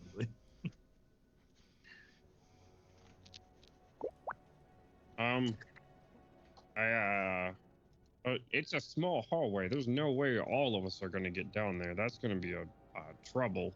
That's gonna be a problem. Like I said, I want to try my hand at using my darkness trick. Okay. Well, why don't you put it down there now if they can't get... I mean, they can't get through this way. Can't hurt to throw it down there and see what happens. Want to come with me? Just in case something goes wrong. Yeah, it ain't gonna hurt. I can have my breakfast over in that room. Sit there and watch with you. I guess in that case, I will stand here. Okay, so you haul that stone door, and Jakob, you see for the first time as he kind of pries at the edge of this door, as you see the table has been kind of rotated off to where it's kind of up against that sidewall, and gets pulled open into this, just as a fellow human without dark vision, a pitch black hallway with like the light that's in this room kind of bleeding a little bit down through there, but for the most part you can't see shit at the far end. You don't know how far it goes, any of that. Well, whatever you're gonna do, I can't see shit in there. With eldritch utterances and hand gestures, I will cast the Hunger of Hadar. That should encompass the whole room. Yeah, if I recall, was it a 20-foot circle? All 20 the spheres foot. start coming up on the screen. Yeah. Yeah, it's 20-foot radius, so it will 20-foot be radius. Just kind of pick a spot. Yeah, yeah. Whole room. Okay. So as you do so, and you cast it, and then as previously, just this, and you guys can't see because this comes out into the hallway itself. Just this wall of black. Jacob, nothing really seems to change for you. Looks about the same. You're like, oh, still can't see. But Julian, for yourself, your vision also cut off into the room where you had previously been able to see, and you guys hear the faint kind of tentacles like clinging to things and kind of slurping about, as well as the mad utterances that seem to kind of echo, as well as the gnashing of sea predators. What you would imagine, anyway, seems to come within. Let's say, yeah, so I guess I'll just sit here and hold it for the full minute. So it lasts for 1 minute? Yep. Okay, so we're not going to go into initiative order for this quite yet. But almost immediately after you cast a spell, and the inky blackness kind of pops up around in front of you guys through blocking your view off from the end of this hallway. You don't hear any cries of pain or anything, but almost the second you put down this spell, you do, however, start to hear crashing from within the room, like through the darkness, of something slamming into some crash, and some of it you like a chip of rock comes bouncing down the hall, like kind of comes out of the darkness. Roll your first round of damage for me, because it's cold initially, correct? Yeah, cold, and then a save for acid. Okay, so you don't have any tentacle bludgeoning for the skeletons? No, afraid not. So yeah, that'll be 7. So 7 for the cold. Yep.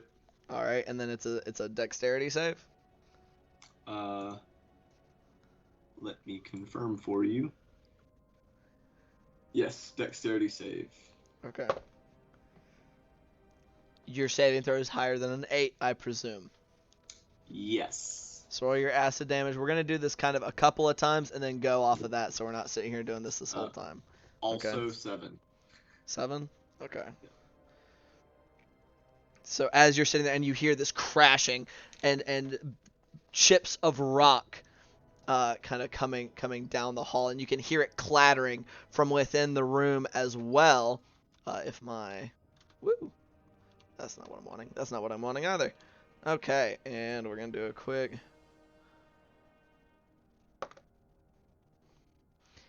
It's still just more crashing around. It seems to be kind of moving off into that right hand side. It seems to be more focused. Roll another round of damage. Also 7. I can't seem to get above the 7. Roll the acid as well. Oh, cool. 6. 6? Yeah. Okay. Just and it's just the noise is just not deafening, but it's just continual. I imagine while this is going on, Gloob is like shoveling a bowl of eggs and like just has his crossbow across his lap, like gonna take Bart up on his offer. I'm just imagining the scene of like Jakob just sitting on the table behind me or whatever, just eating casually while the sounds of violence in front of him. And you do pretty much what's happening. You hear the crashing get closer as it seems to come from that right-hand side down to this bottom wall. And then a few seconds later, it's coming, and it sounds kind of like it's coming down the hall a little bit. And before you see the head of an axe come slamming down almost directly in front of you, just the first, like, the quarter of it making its way out of that darkness before withdrawing. Roll another round of damage. I will do so and maintain concentration as I step back and shut the door. Okay. Alright. Oh, thank fucking God, 9. Jesus. Okay. Alright. And roll your acid for me as well. 5. 5? I'm assuming I couldn't see that. Yeah, you saw the like just the front curve, not the whole head of the axe, but about a solid quarter of an enormous great axe come crashing down out of the darkness, like sending sparks and several chips of stone flying away from the impact as it slammed into the stones in front of you. Yeah, might be a good idea to come back. Yeah, I'm going to step back and come on, me. There we are. Like frantically shut the door. All right. And you hear the sounds continue. They seem to now be kind of focusing somewhat more on this. They don't seem to be moving as much. They're kind of moving back and forth, but still staying on this like southern side closest to you. You guys, just more of this crashing sounds of violence. You do occasionally hear the sounds of like the bones like kind of crashing into each other. Roll another round of damage.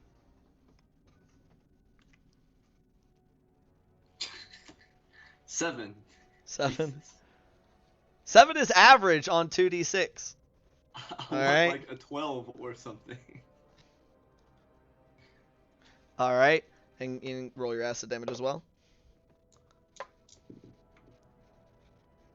8. 8. Okay. Hooray. There you go. Big damage now. Moving on up. Okay. Right? And you still hear the crashing. It sounds like Jakob, at least like as y'all are both on this other side of the door, it does sound to be inching slightly closer. Roll another round of damage for me. 7. Jesus. This is the third 6 and 1 combo I have rolled. Okay, so another 7 damage, and roll your acid damage as well.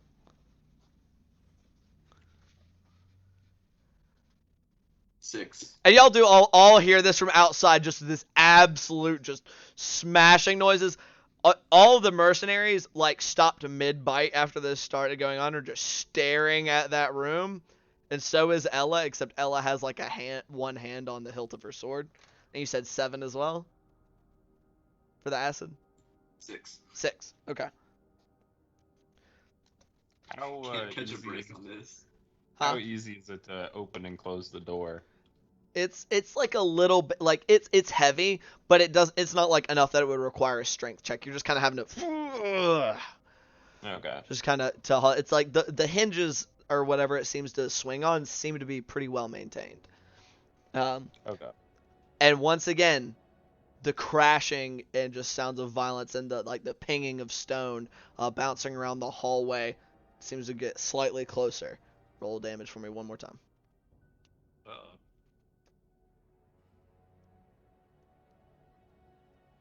Give me the big 2. Where's the big 2? How much? Another 7. Another 7. Roll your acid damage for me as well. Just once. Give me the big damage. Consistent. Motherfucker. Whoa. What just happened? 4. Somebody's clicking around. This was not me. I think I X'd it. Hopefully it'll change now. It is absolutely fucked everything.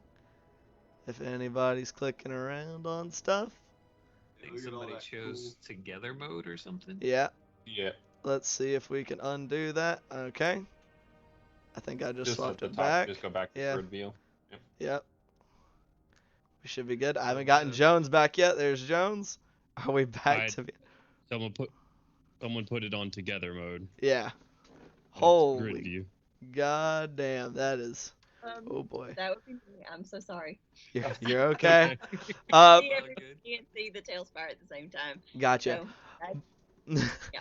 But as like that as it seems to push just a little bit farther, the sound, like the crashing, smashing sounds fade from within the room. We holding it. You're holding it? That Okay. full- yeah. You hold it for the full minute. Yep. And no more sounds appear to be heard. When we Partially open the door like a couple inches and peer through. Yeah, when we open the door, I'm gonna light a torch and throw it into the room. Okay. I'm not opening it all the way yet. I'm looking to see if there's like 2 dead skeletons or if they like broke a hole in the wall and escaped or what. I mean, I heard all that shit. I'm throwing a torch in. That's what I'm saying, is like I'm not opening it wide enough for a torch to get in yet. Because I can see through there. Okay. I have a bad feeling that all the changes I'm doing to fix y'all's cameras are going to undo themselves here in a minute. Oh no. So that's gonna be really annoying. But okay, so you toss a torch down. No, not yet. I was opening No, like an inch so first to see okay, what so I you can see. open and you peek, and you see just bits of rubble, stone, all strewn across. Like immediately, like as you begin to open up, you see this stone, and you kind of peek your like you'll have to open it more than an inch, because if you open it just an inch, you're looking at the wall. So for right now, you just see stone littered across what little of the floor you can see. You see gouges in the wall in places. Mm-hmm. I'll continue the slow opening process as I like pan around to see as much as I can. Okay. If at that point he wanted to toss a torch, he could. Yeah, once there's room, I will. God damn it. And once there's, if there's no protest from Julian, I'll throw it down the hallway. So I can either get a reaction out of something down there to see if they are still alive trying to swing at it, or to light the room. There we go. Okay. That's functional for the moment for everybody's cameras. I'm sorry. But as you gonna swing it the rest of the way open and you kind of chuck your torch down there, Julian, you do see about halfway up the hallway the kind of cold splintered and acid eaten bones of these 2 large beasts that they're just kind of crammed in there. You see those big, like the long curved pointed horns, like both, like it looks like they were both just trying to like force their way up this hall. The corners at the far end of the hallway have just been completely obliterated, like almost rounded out, like they widened the passageway. And it seems that was their intent as they were trying to desperately like force their way down this hallway. But I do see both sets of skulls. You do see 2 skeletons. Going to toss a chunk of rock at it, like one of the bit fragments that you said had flown up at us. Right, and like about the time, like as you kind of take all that in, that's when Jakob tosses his torch down there, and Jakob, as it kind of goes through the air, you see, and not as easy to ascertain, but still kind of getting that same thing. These 2 massive skeletons that had been tearing apart the stonework, and there's gouges in the floor. You see like their axes, both of them like dulled and like chunks of it just like chipped all over the place. And it's but you see much the same. And when you chuck your rocket ahead, it just kind of dink, just kind of you hear it as it clacks against the skull. I'll give a satisfied nod, be like, all right. Hope there's not too many more of those. I'll go out to inform the, shutting the door, we'll then go out to inform the waiting ones that the skeletons have been taken care of. At least those ones have been. Good shit. Hey, that's a good job. Well done. Probably more, but you know. Probably. Oh, so there's more than just one room? Did I get to see that door on the other side? I don't know about quite that way. You'd have seen those 2 massive skeletons, and from what I understand, immediately we're starting to pull back. You didn't even get to fully enter the room. Gotcha. I misunderstood that bit, my bad. Maybe no comments about more? I don't know. I don't know.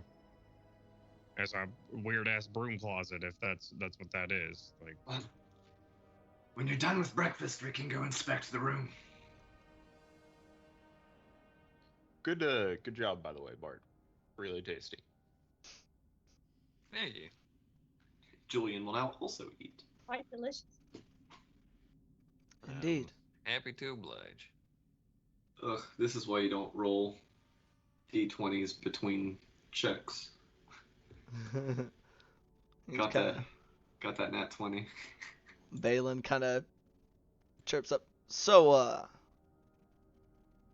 are you wishing to put all of your strength into this endeavor, or you still wish to have me and my compatriots, as well as the lovely Miss Conley,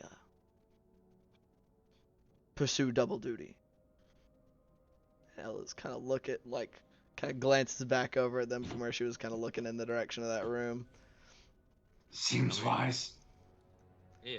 It could be. That depends if y'all know anything about what's down in this place. I didn't know that room existed, let alone anything that did whatever that noise was that it was doing after whatever you did to it. Big skeletons. Can't say I'm a fan of the concept. Well, I can't imagine that there's too many rooms down here underground as it is, so. Yeah, I mean, you've been here for a couple of months, right? Been here for a while, but as I said, before the pirates attacked, we didn't really they didn't keep us around for the ceremonies. Muscle. Yeah, but you hear things. Did they ever say why did they chose this island? He's kind of, Balin thinks. Not that I can remember, no. They seem to have been here for a while, so seem to have been beyond the point of talking about it. All right. Once breakfast is done, gonna go inspect the room. Okay. Yeah. So, and Ellis, well, I will trust that you will exterminate any more of the undead that you locate down this way. If by any chance you run into more trouble than you feel like you may need assistance with, just kind of taps the earpiece. Do let me know, and I will come back. We will handle it. But in the meantime, turns and looks at the mercenaries. Let us be about it then. Just kind of give it a hard squint at each of them in turn. Like, yeah, oh, of course, yeah. They all start to shuffle out there. She kind of gives you guys a nod before following them up the stairs. And I'll just kind of call after him. Let's take a look. And gentlemen, be on your best behavior. I mean, that's a lady. Don't do anything too stupid. Sure. Of course. Just kind of echo down from higher up. And then as y'all move to inspect the room that these two large skeletons appear to be guarding, that's where we're going to take our break. This is right on the nose. That was fantastic timing. So, thank you so far, everybody who's here. I think it's been fun and exciting so far as we delve into the secrets of this evil monastery. But yeah. I mean, why are you making a face? Did you think it wasn't evil or something, Jones? But anywho, I didn't think it was evil or a monastery. Well, we're gonna take a quick bathroom break and maybe get some water and stuff, just a little refresher. And then we'll be right back here. Hopefully, I'm gonna aim for about 10 to 15 minutes, and we will continue on. So don't go anywhere, and we will be right back. Bye. And we're back. Hi, everybody. Hello. So we are back. I'm tiny. Did all my cameras? God, son of a bitch! And mom is ginormous. God damn it. I hate this program sometimes. I hate it. Oh god. There we go. But okay. Anywho, while I fix this, welcome back, everybody. We are here to continue with our Ghosts of Saltmarsh campaign, and there's a lot to do here. Our brave heroes have met an additional companion, one turtle named Damu, who seems to be kind of wandering about, just seeking out adventures and other things of the like, and has agreed to assist them as they continue to clear out a newly discovered passage, and that appears to have more undead in it, that was past a secret door that Julian and Gloob deftly discovered through some investigation checks, as well as the application of a golden disc talisman of some kind that Julian had gotten off of Ozymandias' corpse.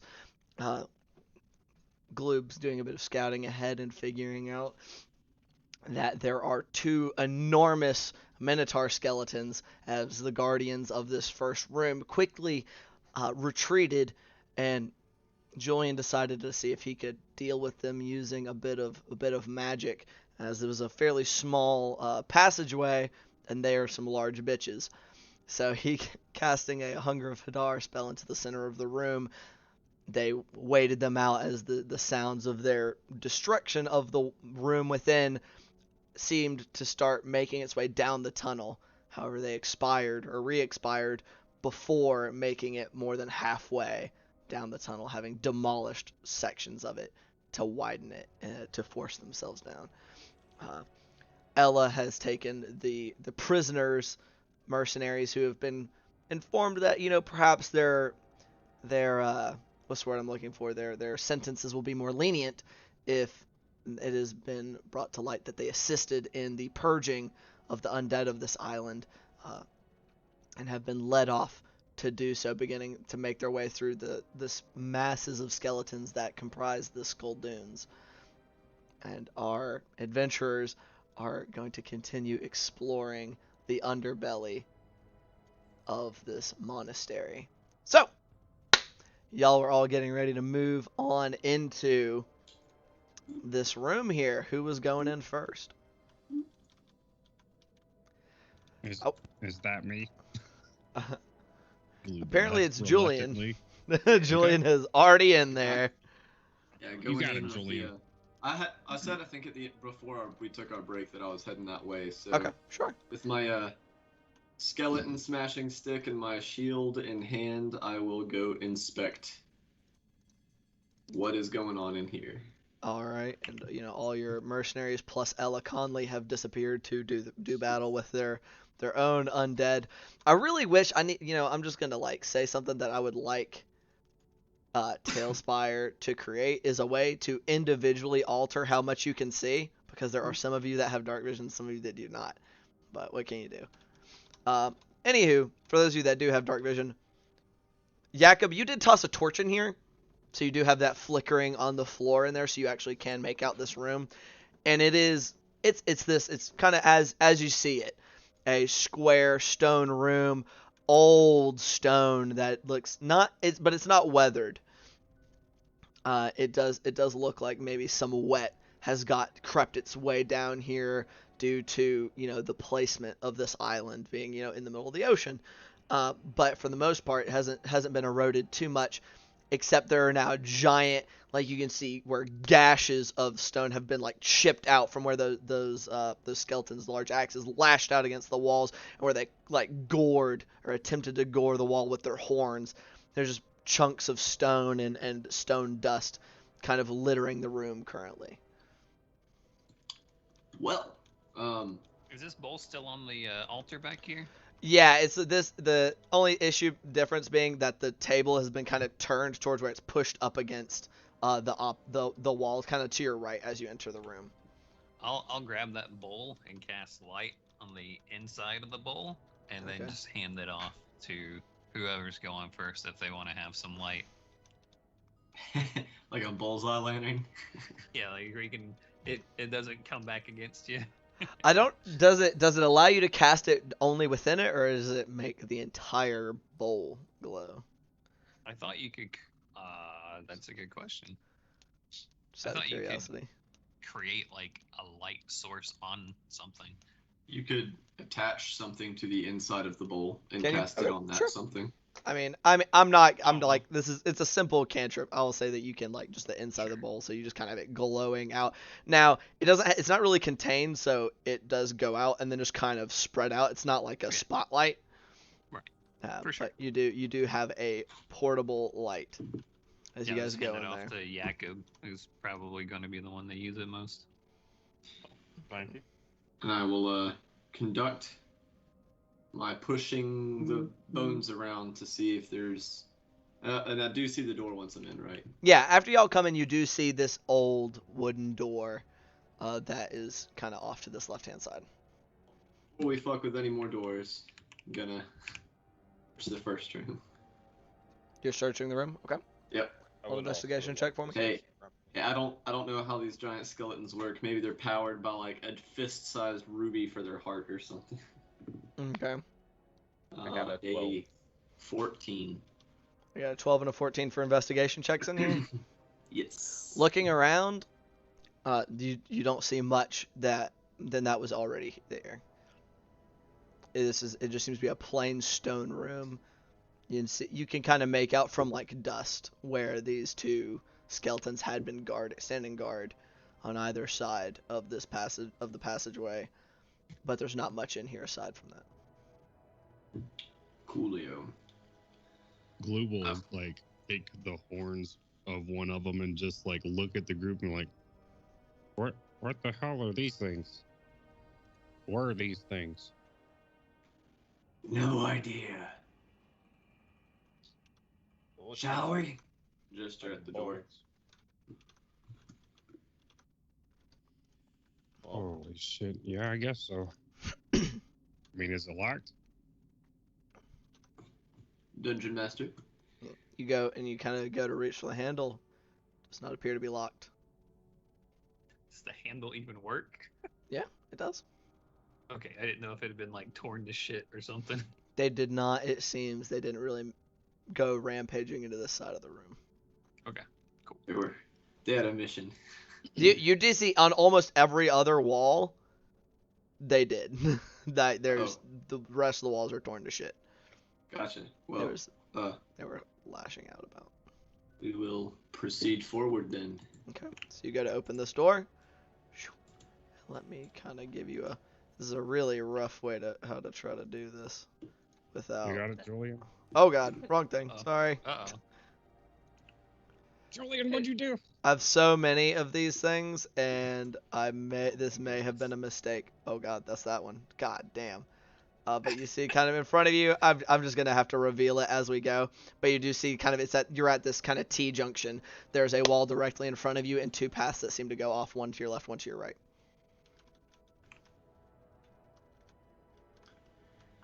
Any opinions?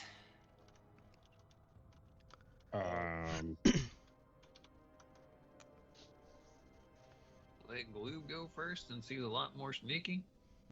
Yeah, we might. Good opinion. Might want to be a little quieter. We'll kind of press up against the wall to let Monsieur Frog get past me. You don't have to. I guess you could get. Okay. Yeah, you don't gotta go if you don't want to. Yeah. Yeah, I can go first. But they'll definitely know I'm coming. Looks back at Jakob holding his bowl spotlight. I mean, yep, they probably already know we're here. I look back to Damu. You're not the super quiet turtle, are you? No. Okay. I mean, no. I can also do produce flame to cast some light like 10 feet if that's needed. You can actually give her a torch so it'll look like that on the. I can, yeah. So if Is you, that- which I'll do for Jakob as well, since apparently he is holding both a torch and a glowing bowl. He's got a torch and a glowing bowl. If you've already got a torch, why do you need a glowing bowl? Blue will throw down the goggles. I'm sorry, go ahead. What's that, Mother? Oh, I was just saying it's the ambiance.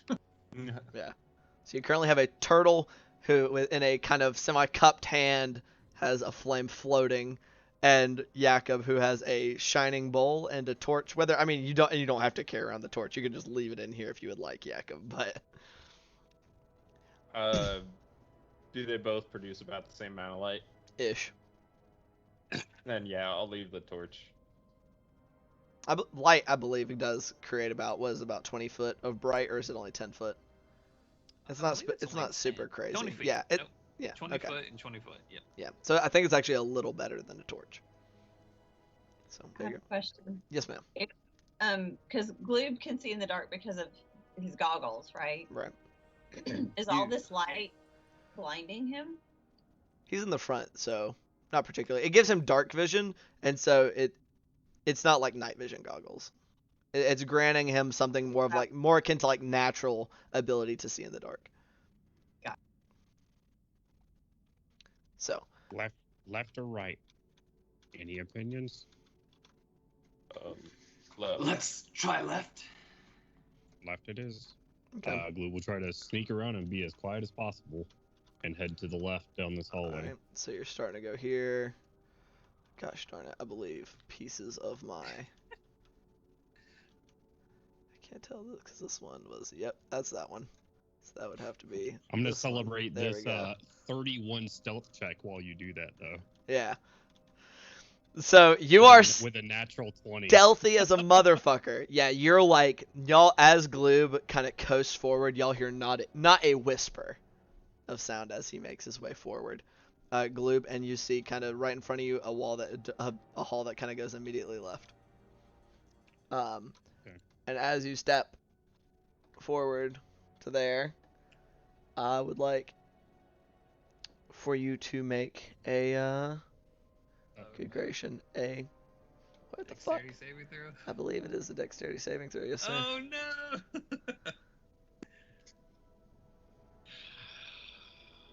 You know about those frog legs, though. The dexterity saving throw? Correct, yes sir.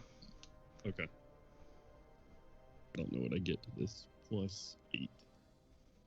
So let's see. Okay. 13 + 8 makes it a 21. So as you step forward into that little corner where you currently reside, like as you're stepping into it, your foot goes through the floor of an illusion. As you start to kind of fall forward, you're able to kind of throw yourself back before falling into whatever is unknown. Oh, piss buckets! Watch your step! The floor is here and not here. Yeah. So you probably would have stepped back to about where Julian is currently standing. Okay. Is where you would have had to have kind of backed up to. That's where solid floor is. Immediately in front of you is where you started to stand before and weren't able and started to fall. Gotcha. I will manifest my. Can I manifest spears? Is that the? You can do that, right? You can't. You should double check. Yeah. I believe after you take improved pact weapon, you can. Yeah, I know it can't be. Because it can't be anything two-handed. Before that, but you get a bunch of stuff from improved pact weapon that you can then make your. No, it only added bows and crossbows, so I still can't do it. I'll take a handful of rocks from the other room. I mean, I'll still just do like a long sword or something longer and kind of feel around through the illusion. Yes, or mother. try to. So I have mage hand. Could that carry? You do not actually have mage hand. We determined that was D&D Beyond being weird. You should not have mage hand. Rat. Okay, never mind then. Never mind me. We'll just like. Damu does have a, so you don't have to lean over it, Julian. Damu has a staff, a walking staff. Ah, yes. Okay. Yeah. Yes, I do. Just move out your way. Stop right here. I guess feel around, see if there is real floor on the other side of this thing. So I'll like walk up to the edge, do the shuffle step, and then kind of tap my walking staff out, waving it around. So right in about that same place, like you start to kind of tap. The end of your staff goes down in through what appears to be solid floor, but just nothing, no sound. So it looks like floor, but there's really nothing there. Correct. Okay. Appears to be an illusion of some kind. Okay. So can I use my staff to kind of like tap it out and kind of see how if it like becomes floor? Sure. Like, is this like just a gap, or is this like forever now? Like, so I'm like trying to use my. Right. So as you tap forward and you kind of tap around, and it seems to be that square, that square of brick in front of you, and then you kind of, it's all illusion, and then you kind of tap around where it would be turning that corner, and you hit stone again.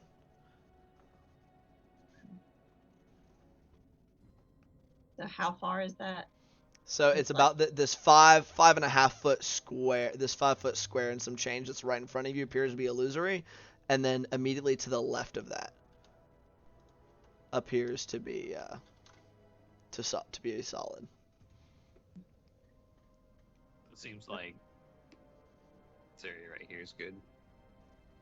Right. So like if I have like let me do my little spotlight. So I keep forgetting I've got that. So all right here in front of you appears to be illusory, and then over this way appears to be solid.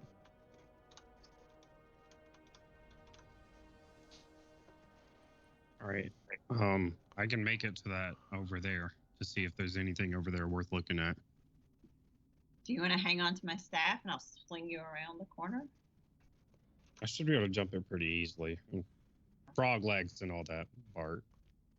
Parkour. I'll use my 15-foot horizontal. Yeah, easy. To jump over there. Just splat your way onto the onto that other side, and you see you have a wooden door in front of you. Another door. Another door. Is this one locked? Are you just trying to open it? Like you go to jiggle the handle and it doesn't. It turns. Okay. I'll try to open it. Okay. I'd like you to make another dexterity saving throw. Oh no! As a block above your head looses from the ceiling. 15. 15? Yeah. You're able to step backwards as a block slams into the ground in front of you, but you are now like dangerously on the edge of falling into that illusory pit. Okay, back up, Damo. Nothing over here. Nothing over here. All right. Yeah, I'm just gonna jump right back over. Yeah, you jump right back over. Okay. I'm gonna grab the torch that's in this room, and when everybody walks past, I'm gonna set the torch like right in front of the pit, to try to mark it as mark it out. Let me see here. Let me get a light. We'll just do a little standing flame. Oh no. A little candle. So, there we go. Ooh, it's animated. So you got a little fire there that Gloob, I hope, is not actually standing in. Okay. Where are you going now, my friend? All right. Jakob, why don't you take the next one? Take the right. All right. So taking the right-hand passage? Okay. Let's see. This is... I am going to try to, like, tap the floor with the edge of my sword to make sure I'm not walking into a pit. Oh my. Ah, son of a bitch. Okay. So as you're doing that, you tap. Nothing as of yet. And you have the hall keeps going straight in front of you. Also, something occurs to me. So I'm actually gonna, anybody who's seeing things, y'all mind your fucking business. What? But right in front of you. you see a statue, directly across from you. Actually, 20 foot of bright. So yeah, you dimly see a statue in this next room in front of you, and then a hallway branching to your right and a hallway branching to your left. I bet that's not a trap. You should go. Don't ask questions. Hey, I'm gonna kind of whisper back. Hey, I think I see somebody in the room up ahead. Because I did the perception check and I got an 8. Okay, sure. So You see a humanoid figure. Yeah. In the dim, flickering light of I say not. Actually, it's not flickering because this is the bowl. So just of the persistent light. I can make all the light you need. You can just throw it if you want to. All right. I don't know what my throw range is. Probably the same as a hand. You got a strength of 19. You can probably yeah. get that into the. Just roll a d20 for me and have it be not a natural 1. Okay, it's not a natural 1. It's 12. Plus So, whatever my strength modifier is. So 16. So you toss your thing forward, and I'll say it lands right here. And gosh darn it. And it lights up the room, and you do see this. It is a statue in front of you, and you see it reflecting off of something to the left-hand side. The light. Okay, it's just a statue. Oh, that's good. Should I push in, or should we check another hall? Jakob, I grew up on a farm. I don't know what to do in a dungeon or some sort of crazy cult place like this. All right, well, let's push in. So you're just pushing into the room? Didn't you escape from some weird place, something like this? Not exactly. What do you reckon we should do? Push in, I guess. All right, Jakob, you should push in. Tap, tap, tap, tap, tap, tap, and then I get to the door, and what do I see? You're entering, and you see 2 statues, I'm sorry, they're not, and these aren't statues, but you see 2 what appear to be ceremonially suits of armor with a symbol of Orcus both emblazoned upon the shield and the chest of the armor themselves on either side, as well as is not quite so haphazard, but that's what I had to work with with Tailspire. But you do see several kind of in this area of the room what appears to be kind of what appears to be you see jewelry and gold and silver, you see a smaller chest that is kind of open that appears to have platinum pieces. Appears to be some a storeroom of riches. Lean over Jakob and say, "Well, that's promising." Yeah, I agree, but we should still probably go a little slow. I can cast find traps. Well, that probably is a good idea. I think this would be a good time to do it. Yeah, if there's gonna be traps anywhere, it's probably gonna be here. Yeah. If you would like to read out the details of your spell, Damiel. Yes, hang on, let me get to it. I was like, where'd I go? I lost. Oh, okay. So, find traps is a 2nd level spell, and it says you sense the presence of any trap within range that is within line of sight. A trap for the purpose of this spell includes anything that would inflict a sudden or unexpected effect you consider harmful or undesirable, which was specifically intended as such by its creator. Thus, the spell would sense an area affected by the alarm spell, a glyph of warding, or a mechanical pit trap, but it would not reveal a natural weakness in the floor, an unstable ceiling, or a hidden sinkhole. It merely reveals that a trap is present. You don't learn the location, but you do learn the general nature of the danger posed by a trap you sense. Okay. So how long does that last? Duration, instantaneous. It doesn't say. It just says instantaneous. It should say, does it say concentration? No, it does not. Okay. Range area is 120 feet. Okay. So make sure that we're not robbing you. So she would basically have to get right there at the mouth of the room and cast it. Okay. Yeah. Like I have to be the first person in, I guess. Yeah, okay, so it's an instant cast, so this is, unfortunately, it doesn't work like other find spells, which I find very strange. It's like a ping, a singular radar ping. Okay, and you said it's within line of sight, correct? Yes. Okay. So I'd have to, like, actually get in the door. Okay, so you're stepping up to, like, here? Kind of like, right near the room? Sorry, let me see. It's, like, going between my tabs. So, like yeah, I guess so I'd have to be where I could see the whole room. Okay, so you step in right here? Yes. But I'm tapping with my...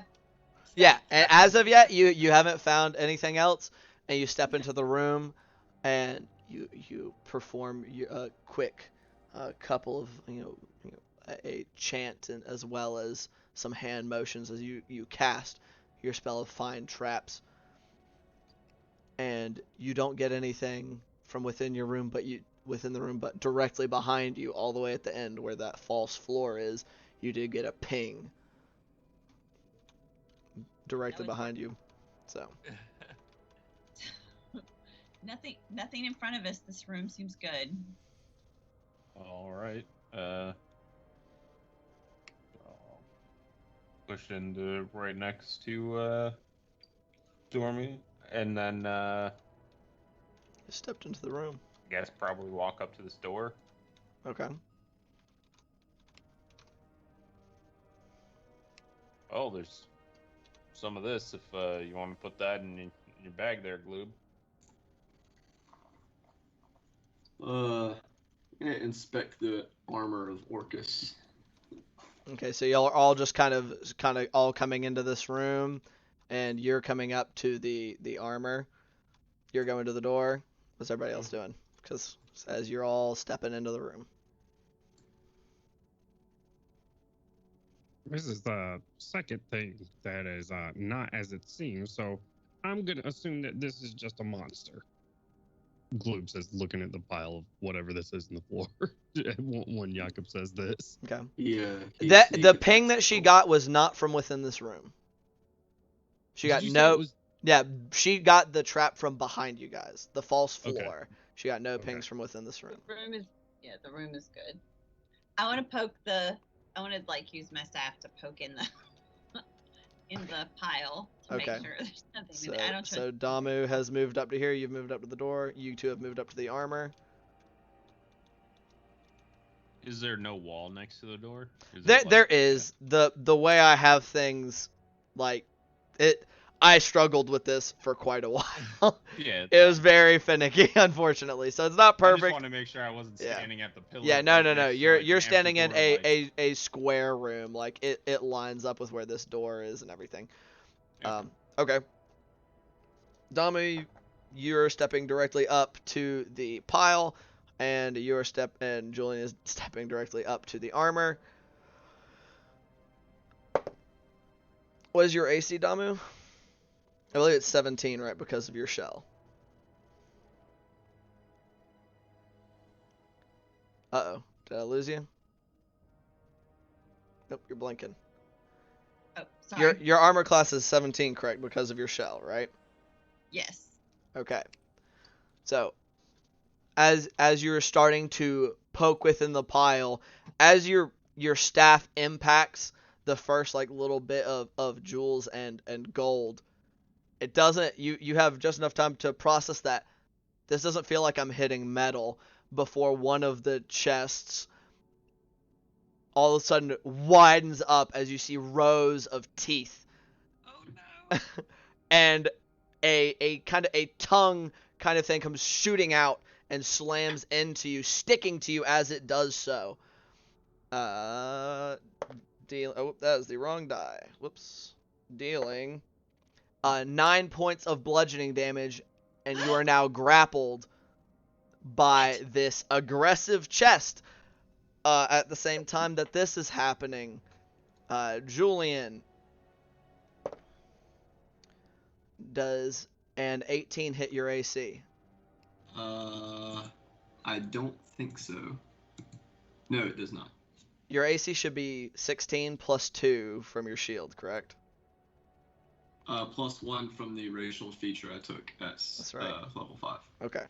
So, as you hear an outcry from Damu as this thing like latches out and slamming into them and then sticks to them, this armor seems to come alive, swinging out at you immediately as you're able to kind of block it on your shield, taking as it scrapes up to your shield and bouncing off of the more chitinous armor that you've more recently acquired. And I would like to have everybody roll initiative. Initiative. Yeah. Not the worst I've rolled recently. Historically, do not do well. It's all right. It's okay. Rolled better. Rolled worse. Is incredibly mediocre.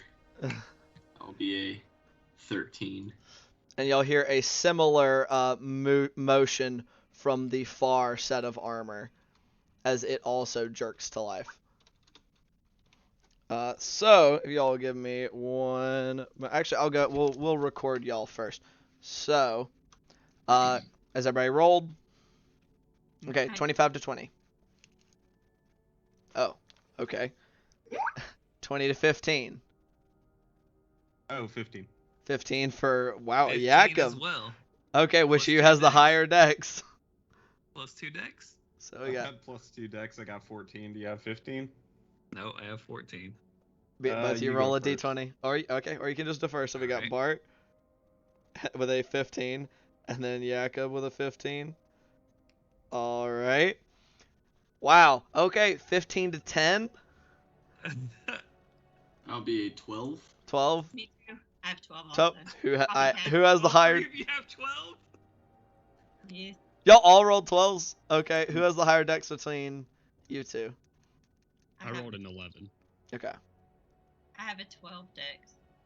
What's your dex, Julian? I have a 15 dex. Okay. So then we got Julian with a 12, and Damu with a 12, and then Gloob, which for I think the first time this campaign, going last out of our players with an 11. You do be rolling bad sometimes. I feel that. I feel that in my soul. So you can give me 1 second, fellas. To be fair, your 11's higher than I rolled quite a few times on initiative. That's a good point. So if you get a natural 1, does that just put you at the end of initiative no matter what? It depends. Natural 1 isn't like an automatic failure when it comes to initiative. You do take into account your overall stats. It's that is one of those where you're just measuring. You're just adding up the numbers. Okay. They all go first.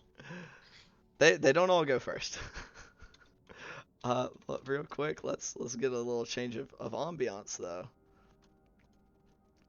We're gonna go to ambushed because this is an ambush. And appropriately named song. Which square is our good turtle friend in? Is it directly in front of the box or off to an angle from it? That's up to you, Mother, where you wanted to be standing. There are 2 squares right next to you. Did you want to be in the one kind of to your right or the one kind of to your left? This one or this one? Yeah. I guess that one. Just leave me where I am right there. That kind of gives everybody else access to the doors.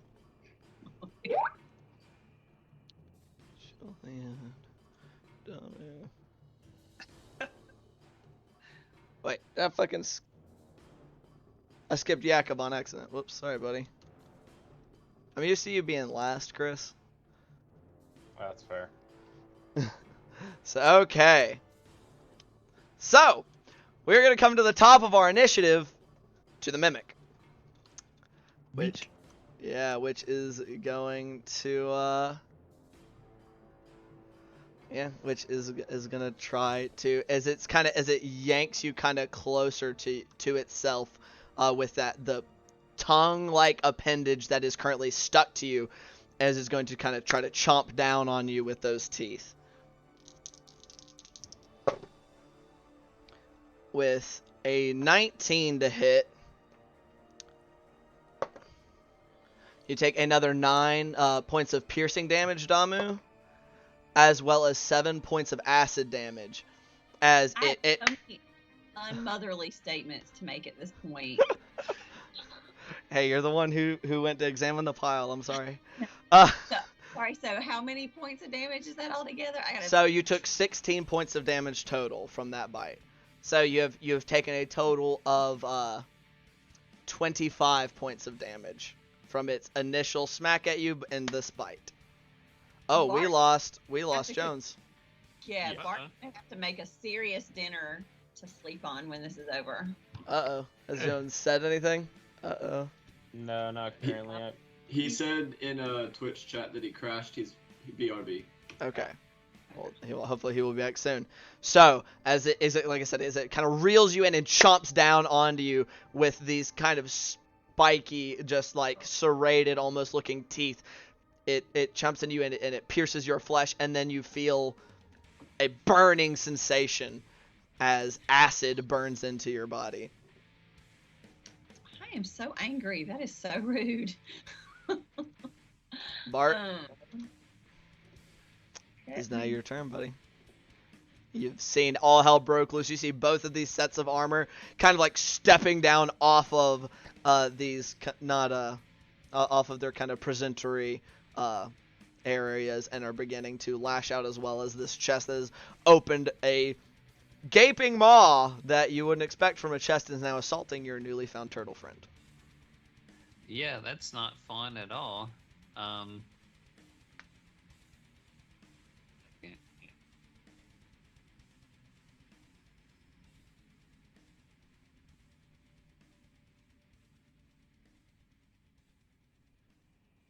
Okay. Yeah, I don't really know what to do in that situation. Do I know what a mimic is? Can I roll? Was that like a check? You're welcome to make. I'll say this would be like a knowledge, like Arcana check, because these. I don't think these are exactly natural creatures.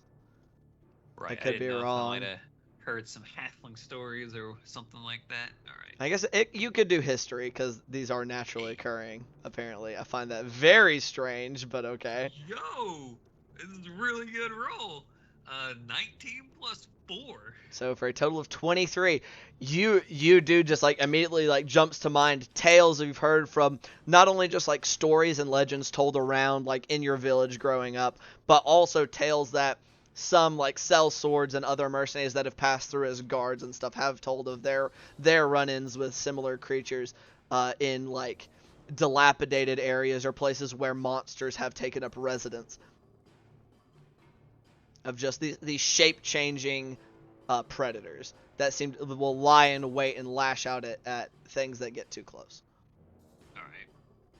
I don't know that they're sticky boys. I mean, with it 23, I mean that you could tell from visual. You can see like its tongue thing like launched out, hit Damu and stuck, and then kind of yanked them a little closer. You can see that Damu cannot pull away from this thing. So that doesn't require like the check. Right. That's an easily observable occurrence. Shoot, I'm not really sure what's. I will try to.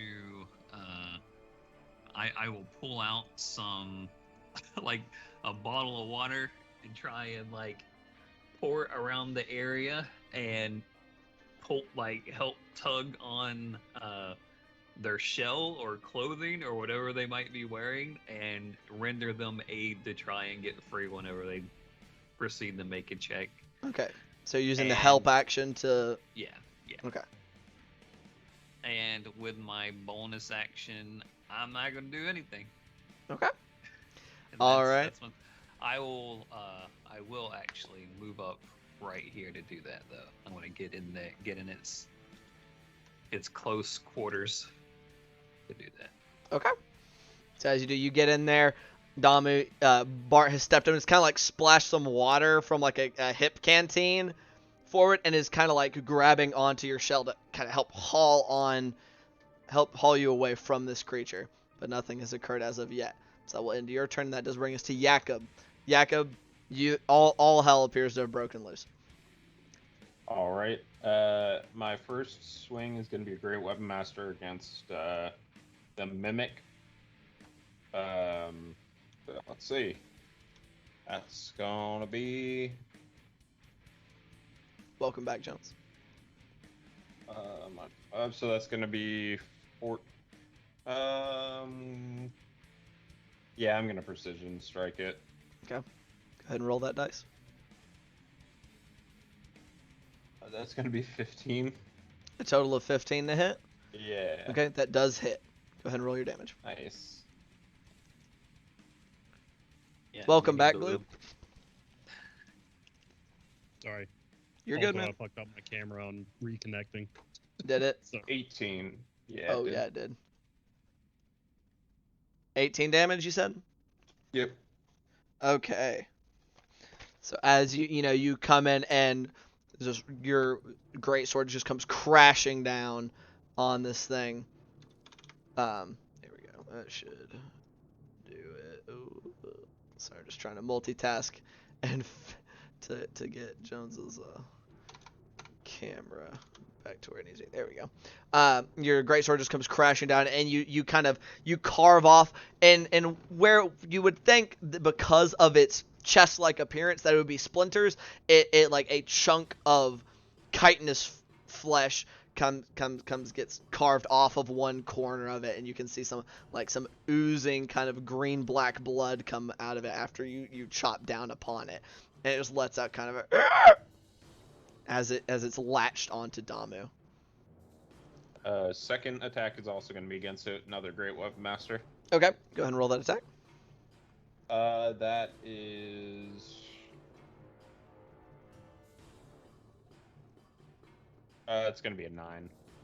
A 9. Unfortunately, you go to swing for your second time, and like I said, it's kind of, while it appears to be made of wood, it seems to be, when your sword impacts with it, seems to be kind of chitinous, and as you hit it, it just kind of like, you like chip at that shell, but it bounces off and doesn't seem to do any damage. Alright, that is going to be my turn. Okay, that'll be your turn there. Alright, and that is going to bring us to the two suits of armor's turn. The first one that is still right in front of you, Julian, is now kind of pulling back its sword and appears to be going for another, actually for another 2 attacks. Oh, so, God, okay. So that's 2 natural 17s, bringing us to 21 to hit for both of those attacks. As it rapidly just goes, bow, just its blows just swiftly just hammering into you, one right after the other. That yikes. 6, 3. You total taking 9 points of bludgeoning damage. As you're noticing that what it's hitting you with, the blade appears to be dull, so it's mostly just the impact of it slamming into your person. Still hurts, yo. It does. 9 points of bludgeoning damage. It hurts about 9 points. 9 points worth, and it is in front of you.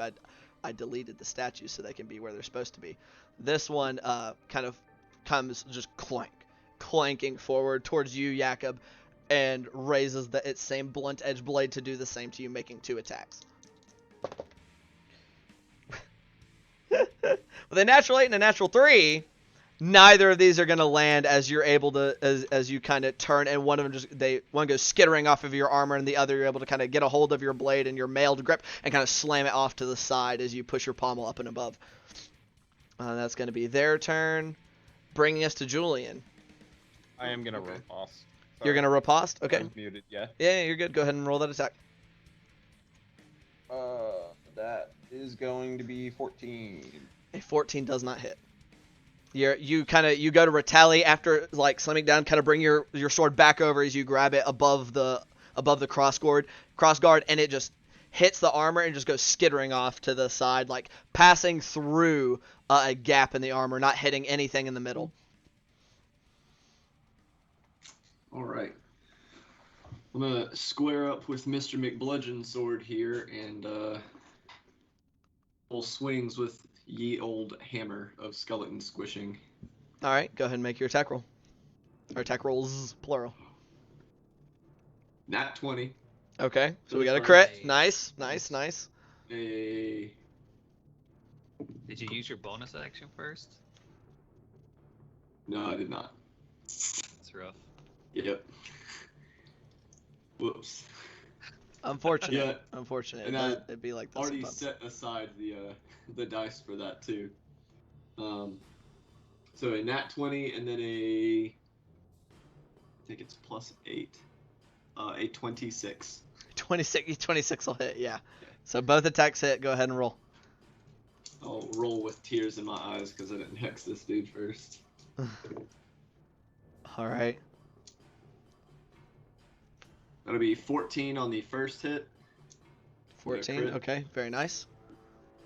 And then 11 on the non-crit. 14 and 11, so a total of 25 points of damage. Yep.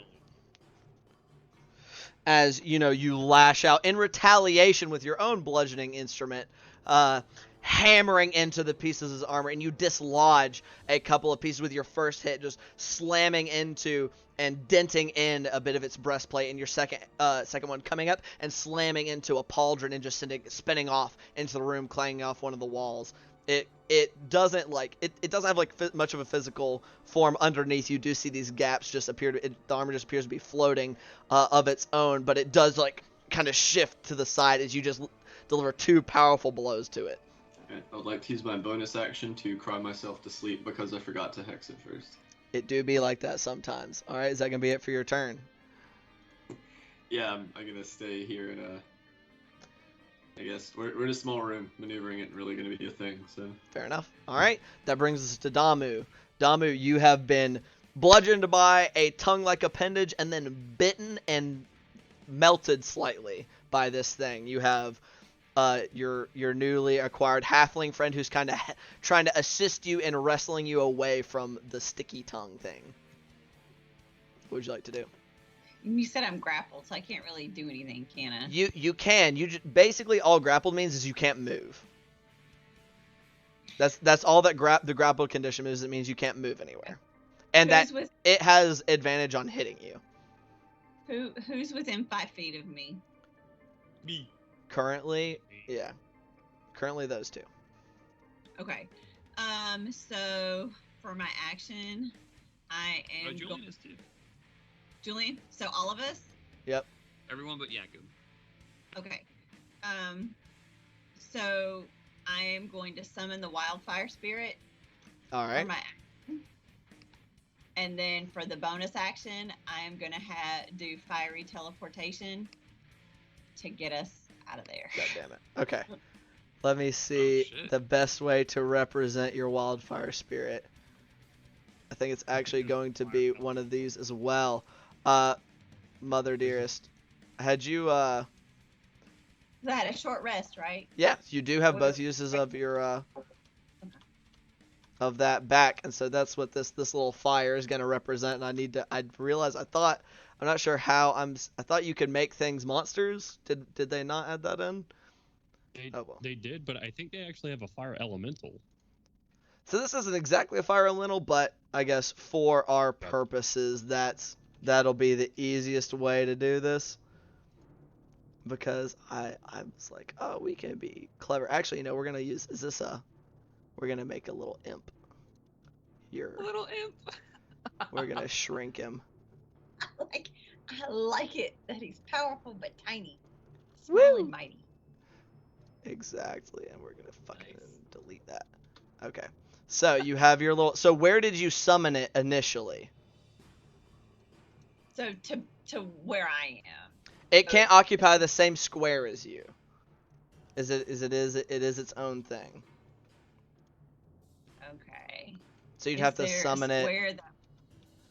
So if you wanted, are you? Grab us still. So kind of where you have is Gloob is currently occupying the square to your right, and Bart is occupying the square to your left. You see where I have it right here. It could be here. It could be here. It could be here. It can be any of these empty squares in here. But if you're wanting to use your fiery teleportation to get yourself out of there, it would have to be within 5 feet of you. So it would have to be in this square, in one of these squares right here. Okay. To do so. Let's do you can't see where I'm doing my little mouse.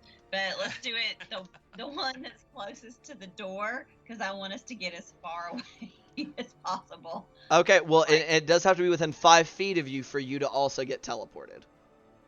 Okay. And it teleports you 15 feet. Okay. Because it's within whatever's within 5 feet of your spirit. Okay. So if you did it, the one that's over there next to Julian, you could Julian and Glue. Yes. Okay. So it can get you, Julian. So basically, you can get if it's here, you can get you, Julian, and Gloob. If it's here, you can get yourself and Bart. If it's here, you could get yourself, Bart, and Jakob. Yeah, that's true. This is not good. This is a moral quandary. Well, you can also think about like who needs to get out of there. Yeah. So you know you're wanting to teleport yourself. Right. Now it depends on who else you're trying to get out of the way. And technically, I don't think you have to teleport along with it. It's willing creatures. However, Right, I'm going to be a nice guy and go ahead and tell you, if you don't get the teleport, you have to make a dex save or get lit on fire. That's true. Yeah. So that's the perk, is that it'll... Okay, so you know what? I want it to not burn up anybody that's left behind. You could also, if you wanted to just move yourself, if it was here, you could teleport just yourself and nobody would be within 5 feet of it to get burned. Yeah. But then that leaves everybody else behind, and the mimic is alive and kicking. Mm-hmm. Indeed. It could snatch. You did just see, you probably just saw Julian smack the dog shit out of one of those suits of armor. Like, you saw him, like, leave giant dents in it and send a piece of its armor, like, bouncing off a couple of the walls. And Jakob took a giant smack, took a pretty solid chunk out of a piece of that, the creature before you that has you in its grasp. So. It's a moral quandary. It is. The I trials don't and like tribulations of combat when you're on when you're all on the same side. I don't like this. Because Damu would not intentionally put anybody in harm's way. I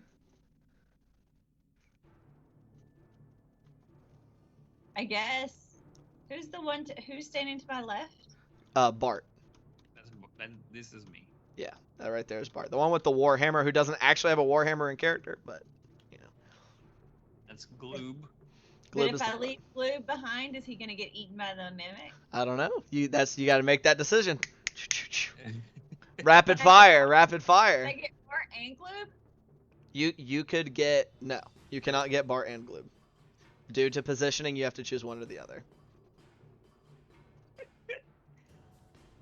Hell, it's like Sophie's Choice. It's currently you are the person within the most obvious peril. Everybody else, like visually, you can look at, and everybody else seems to be doing pretty okay. If that makes Dama's choice any easier. Okay. Dama's choice, the new Sophie's choice. Yep. Dama's choice. So that's the new. Whenever you're in a moral quandary, is now Dama's choice. So okay, well I just want to make. Okay, then I guess the thing is I want to make sure that I'm not going to burn up anybody. Okay, so you want to do it directly behind you where it's currently sat?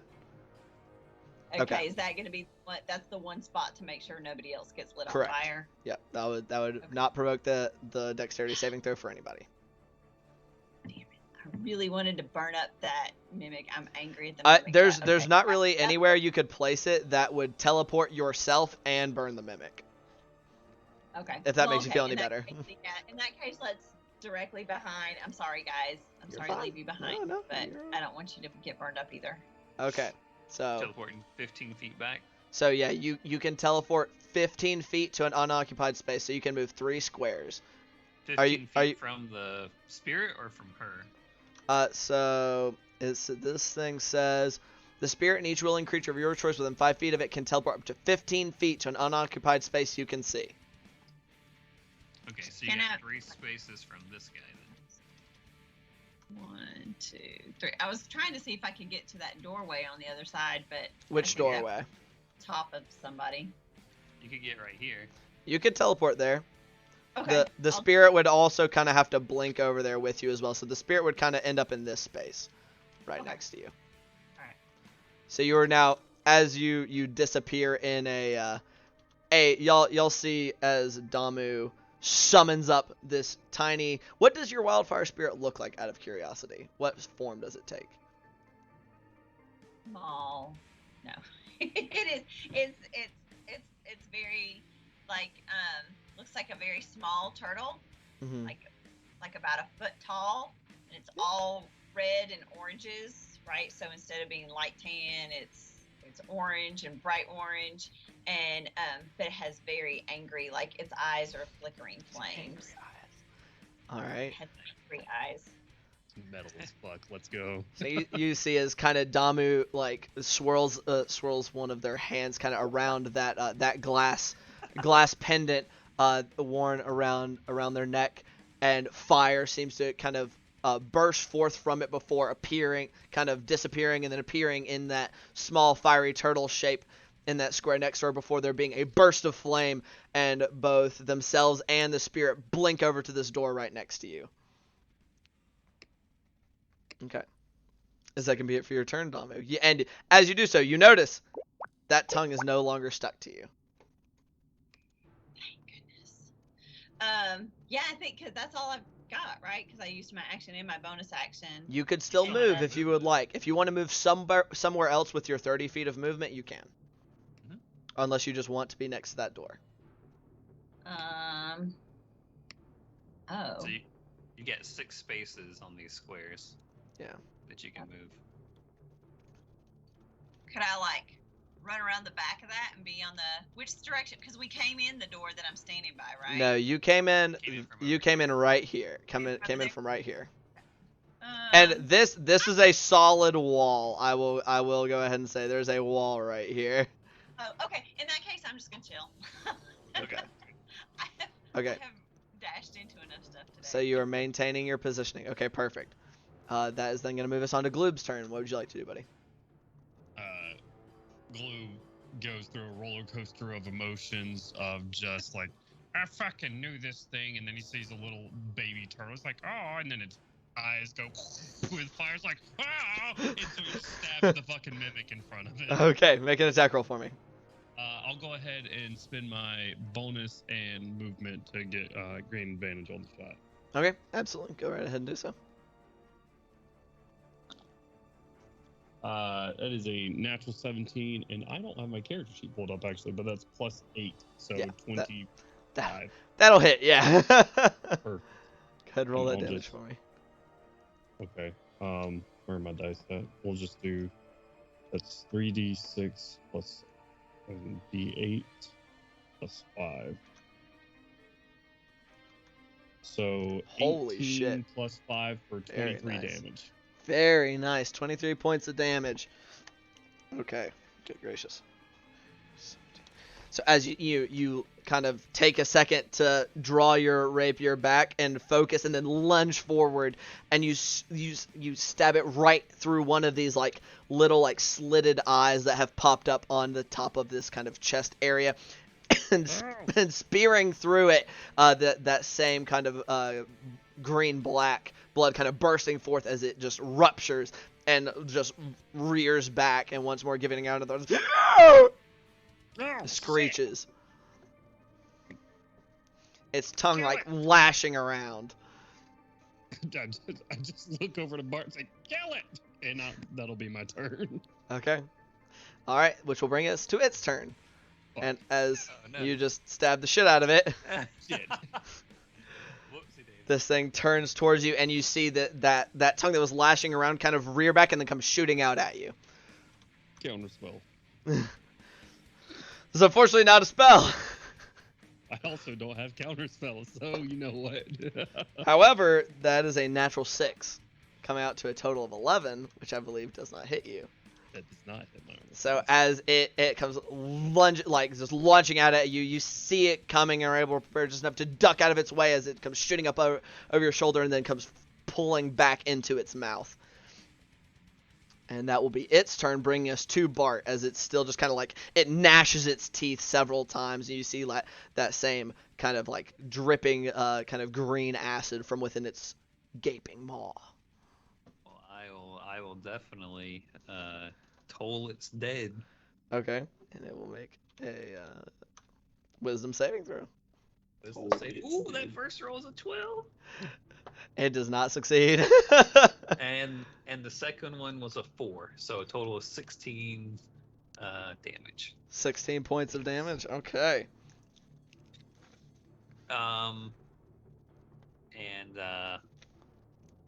Yeah, I got a few spells left, and I don't know what else is in this dungeon, so I'm going to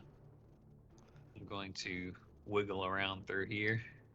All right, so you just kind of go around it, going No, through. I go through it. Okay, so you just kind of scuttle up over some of the other chests and pouches and stuff that appeared to hold false treasures, and up and over, and you're in that square. I'm just this mental image of him like parkour jumping over the mimic. Bart, no. Bart's not that much. kind of halfling. You hear some clanging. He's probably more like grabbing stuff off the ground and like just sticking it next to it so that he can get by. There's just a whole bunch of stuff just stuck to the side of it now. All right. Is that gonna be it for your turn, Bart? Yeah, that's my turn. All right, Jakob, that brings us to your turn, buddy.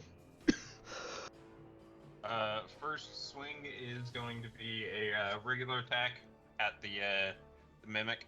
Okay.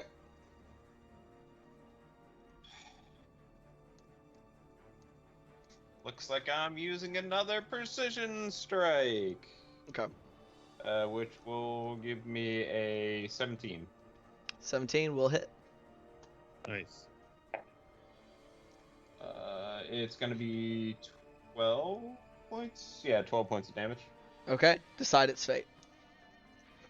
I'm going to do a two-handed... diplomatic strike. Yeah, diplomatic strike. Two-handed overhead strike, aiming for the center of the chest, trying to bisect it. Trying to bisect it just like straight down the middle, or at like where the chest joins together, top and bottom? Right down the middle. Okay. So as you kind of bring your sword over your head one more time and just kind of, you're able to line it up just right as you weren't before, and slamming into kind of between its eyes, there's a crack that was formed when Gloob jammed through it with his rapier, and the force of your blow just kind of cracks and shatters that chitinous exterior, and you just slam through it, just splitting it entirely in two, as just that same green-black blood just kind of sprays and oozes everywhere and mixes with the acidic substance from within it. And then my other attack is going to go against the suit armor right in front of me. Okay, roll an attack roll. That's better. That's going to be a 21. 21 will hit. Go ahead and roll damage. Same 12. 12 points of damage. Very nice. Yep. Alrighty. So you right after going down, you just kind of swing your sword up and bring it crashing into, denting pretty heavily this weirdly floating walking armor. Does that be it for your turn? That'll be it. Okay. That'll bring us to the one in front of Julian, who is once again just going to, after still kind of reeling vaguely from your two swift strikes, will then try to deliver in kind. With one natural 17 totaling for another 21, and then a 12 total for its second attack, which will not hit, I believe. So that first blow coming thundering down for 7 points of bludgeoning damage, kind of catching you on the clavicle as you're not able to get your shield quite up in time. And its second attack, you're able to kind of hook it to the side as it's kind of pulling back with your hammer, and it just kind of scrapes uselessly into the side of the wall. Everyone out here doing fancy shit. Me and this one dude are just boom, beating the shit out of each other. Bring us to the other suit of armor, which is still in front of Jakob, and is, the most immediate threat to it. Is also going to make 2 more attacks at him. Go ahead.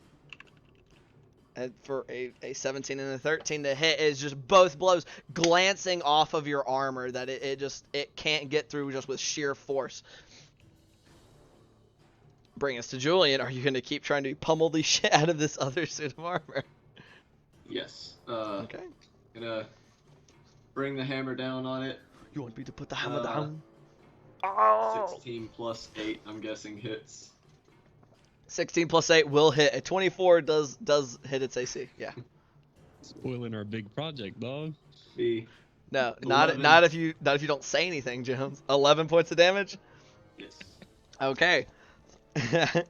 As you kind of come in with a overhead blow, slamming the helmet down through its chest plate and seemingly doing enough damage to disrupt whatever enchantment was put on it to make it alive, as the rest of the pieces kind of go crumbling to the floor.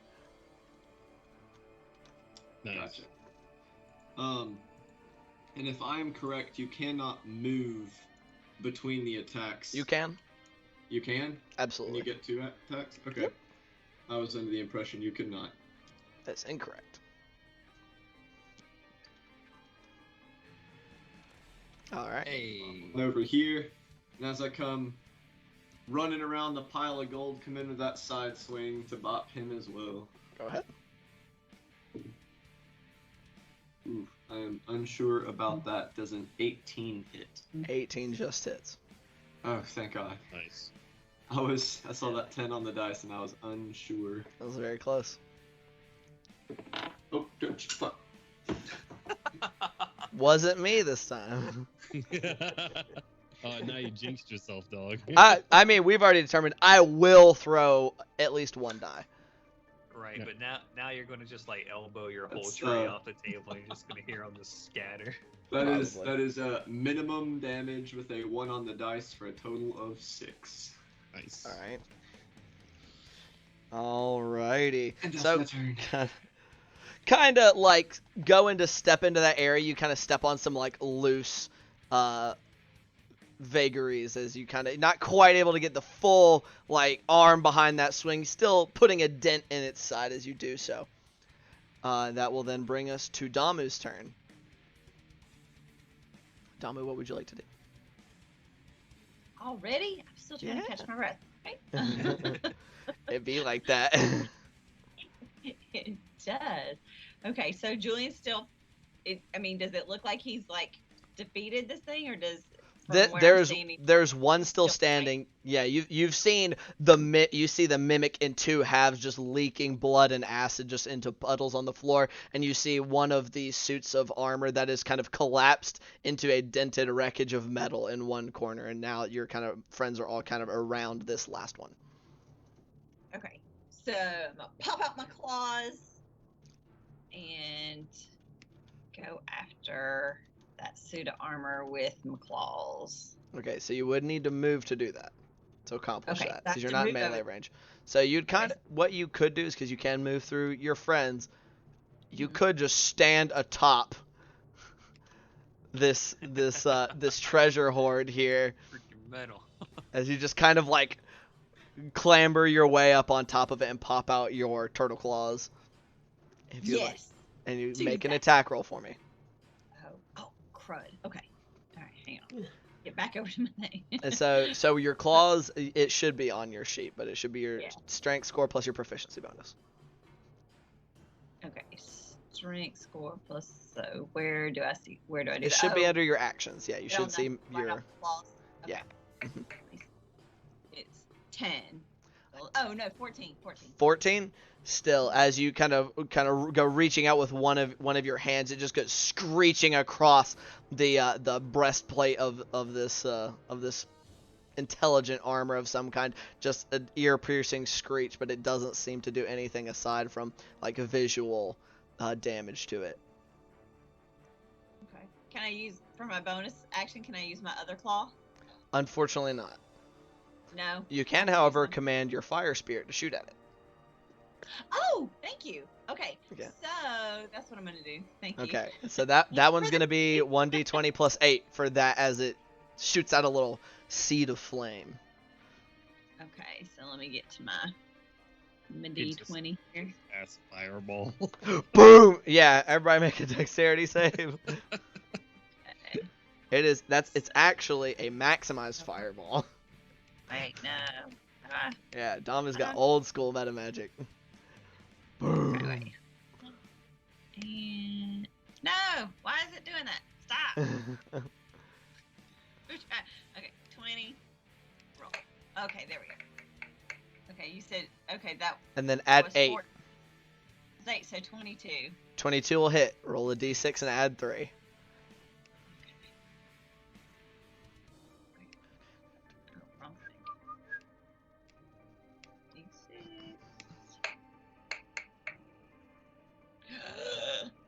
That was horrible. It was a 1. Okay, so it does 4 points of fire damage as your little turtle just kind of opens its mouth and a tiny like seed of flame comes shooting out, coming across the room and searing a small hole in a piece of its armor. Well, better than nothing, I guess. Absolutely. All right. Alrighty. Looks uneasily at the small fire spitting. Whoops. Fire spitting turtle. That brings us to Gloop's turn. And this is the last. She is standing on the remains of the mimic. Right. And Jakob is split open, and this is the only thing going on.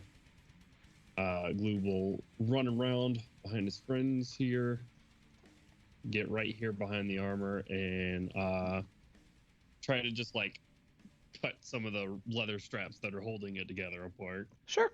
Make an attack roll for me. It doesn't hit. Does it not? That's a natural 3.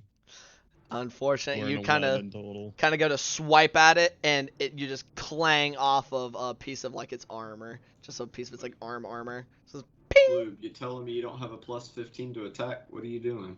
Not yet. Not yet. Holy shit! Wait, I can do an offhand attack. Do you have With a something to dagger. attack with offhand? Yeah, I have daggers. I have the coral daggers Sure. that we got from the Sohagan. So you just kind of like draw that as you just lunge forward with it as well. I missed with both. Also kind of chipping it, and this is a coral dagger. As it kind of like scrapes along a bit of its armor, you see a few bits of it kind of chip off. Not enough for it to be unusable, but like it's like slamming it directly into a piece of metal. I throw it on the ground. the coral dagger. Sure. All right. I want my daggers back, Jakob. These things are pieces of shit. That You will have to talk to the blacksmith. That'll end my turn. Awesome. All right, that'll bring us back to Bart actually. Oh, back to me. Back to All Bart, right, yeah. Well, that suit of armor right there needs to get the totaling. All right. Sure. Make sure they're not like immune or something. Oh, Okay. All right. Oh man, they're really wise. It fails. A 1 and a 10 for 11. For 11 points of damage. How would you like the last enemy in this combat to die? I guess the nice grandfather clock type kind of totaling. Oh my. Going on inside the suit of armor just kind of vibrates it to pieces onto the ground. Nothing too flashy. Sure. So as y'all hear the familiar just grandfather clock of Bart's magic ring out, it goes forth until it seems to enter that suit of armor and reverberates all around as bits of it just seem to fall off one at a time. First a vambrace, then a pauldron, then the helmet, and then like the back is it just kind of bit by bit just kind of falls apart as these vibrations echo within it before there's nothing left before you. All right, and y'all are out of initiative. Surrounded. I turn around and high five Bart. Yeah. Or low five. Yeah. You're giving the low hand, and I'm giving the super high five. That was pretty good. You just disappeared right out of his grasp. Way to go! What a group! Sick. Fuck. I'd like to check the bodies for anything usable. Like, if the armor's good, then I want to put it in the bag of holding. Okay, Was girl. there What's up? any real treasure in that pile, or was it all just mimic gut? Roll a whatchamacallit for me. An investigation check, the both of you. 16. 8. Wait, I'm sorry, 15. I lied. Yeah, Damo, you might not want to, might not want to stand in that. It can get pretty sticky. All right, so I had a 15, and what was my other one? 8. 8 and a 15. Okay, so starting with the best at the beginning, the 8. As you're checking over this armor real quick, I mean, it appears to be made of metal. I mean, it appears to be bits and pieces of armor. It is currently all beat to shit, but it looks serviceable enough as scrap, if nothing else. You'd say like 2 suits of armor? Worth of metal, sure. Alright, and for our 15, with Julian, as you start searching through this pile, like there's the mimic and its guts, but then there were also some other smaller like chests and like bags and stuff. However, as you start to make your way through them, the coins all appear to be painted wood, and the jewels all appear to be colored glass. And like it very clearly was here to bait. You got my hopes up, and then you dashed him on the ground. Be like that sometimes. Yep. I'm going to angrily yeet one of the boxes of painted wood at the wall. Fuck! It crashes into the wall. You just set off an arrow trap. Like, shit.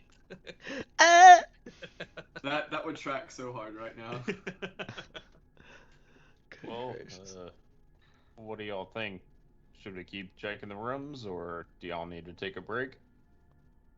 I kind of feel like if they're putting up this much of a fight, there's got to be something worthwhile at the end of all this mess.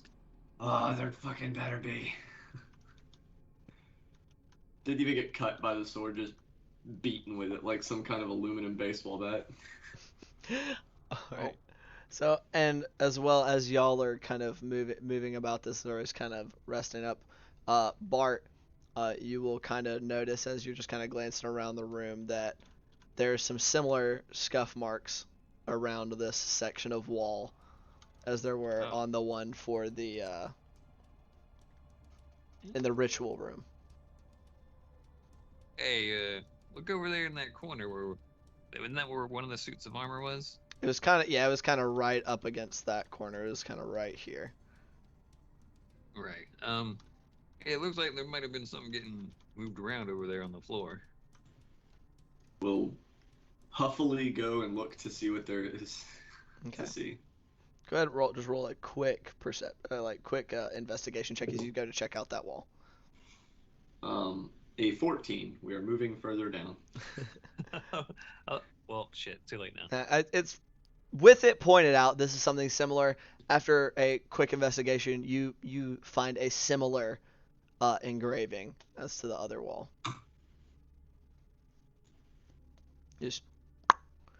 And as previously, it takes a moment, but then you hear the similar like release of air and stuff as it and slightly eases open. Just enough.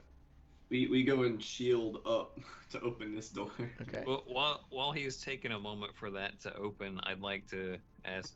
So, Namu, you got slapped around pretty good by that thing for a minute there. You feeling all right? I don't really know how hardy turtle people are. Normally pretty good, but I gotta tell you that acid really took it out of me. I'm running about half speed, I think. No, I'll keep pushing. I've got your back. All right. I may just not, lead the way, but I'm here for you guys. I told you I would be. All right. Gloob's curiosity gets the best of him, and he instantly goes to check out the fire turtle. Okay. Which, let me double check how long that lasts for. Okay, yeah, it's still here. Okay. Just looking it over and getting pretty close to it, just looking at it. I don't know if it's his own thing or not, but I'm just looking it over. That's up to Damu. What is this?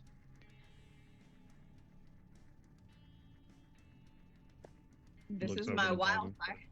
This is my wildfire spirit. His name's Bro.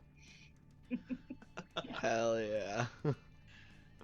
So he comes and he can help me out. He helps with my fire stuff. So, and he can do a transport too in case of emergency. So just so you know, we get in a tight spot, if we're all close together, he can move us all together. But he'll only be around. He only lasts for about 2 hours, max, I think. He lasts for an hour. Oh, 1 hour. My bad.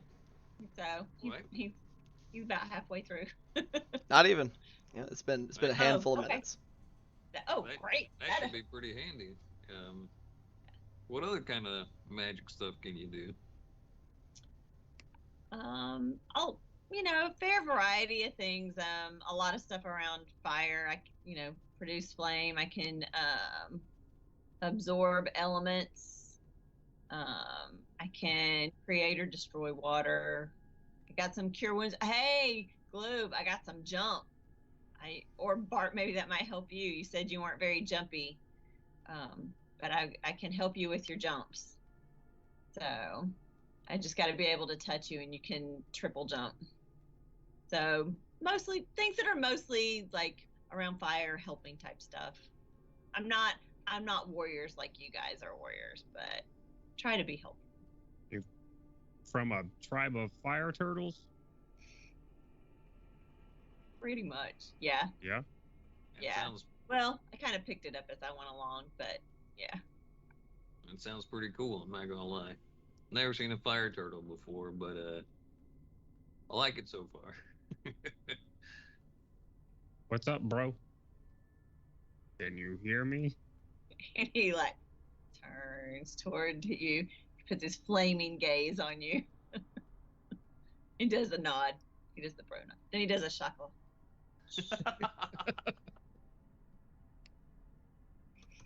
I like this one. Julian, what'd you find over there?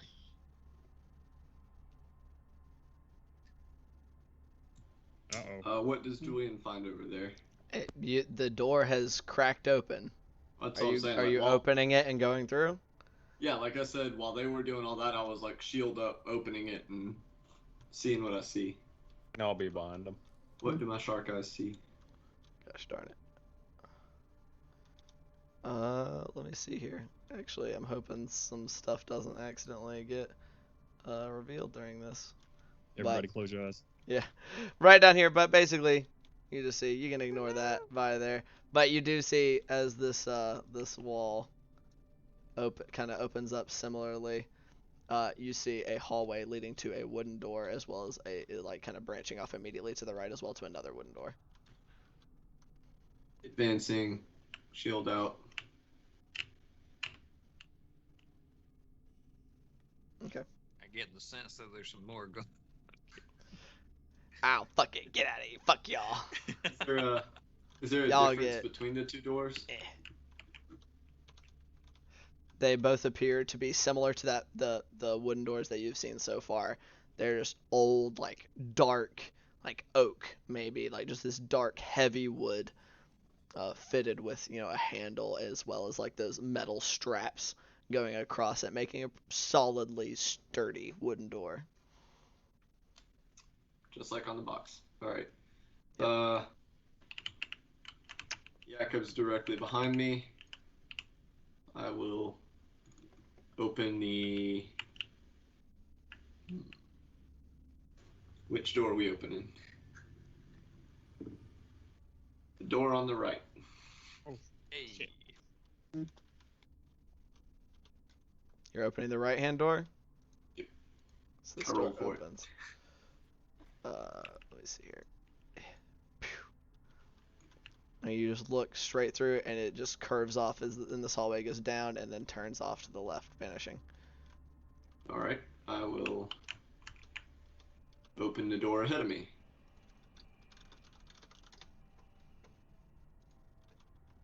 Alright, you're opening the door immediately in front of you? Yep. Okay. So you open the door, and for whatever reason, because of the way I did this, so there's a wall right there, and you see directly kind of in front of you is an open room with... Hey, don't keep looking around the floors. Forget about that. I'll kind of tap on my toes, and then I'm not going all the way in the room. Okay. I'm just you're stepping up to where you are though, right? Well, so where as far as I need to be able to see around the door and poke my head in. Right. That's I what I can't figured. lean my model forward. But Right. Yeah. I understand.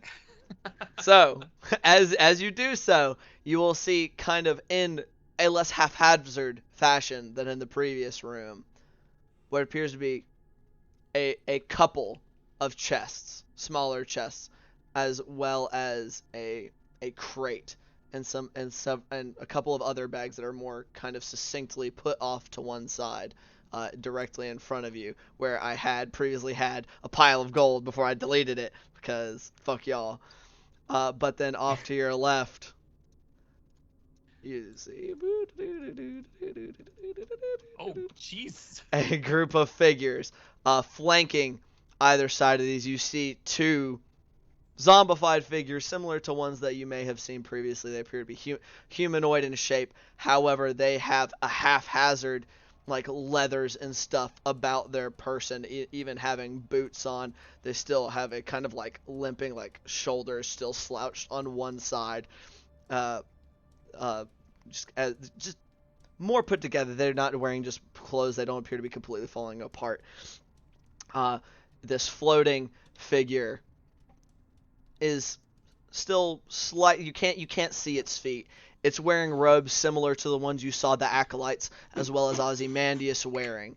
There's this black and red with the symbol of Orcus emblazoned upon either side of a shawl, of a red shawl that kind of comes out around its neck, but with it kind of it hanging open at the chest, and you can see a symbol of Orcus carved into dead flesh.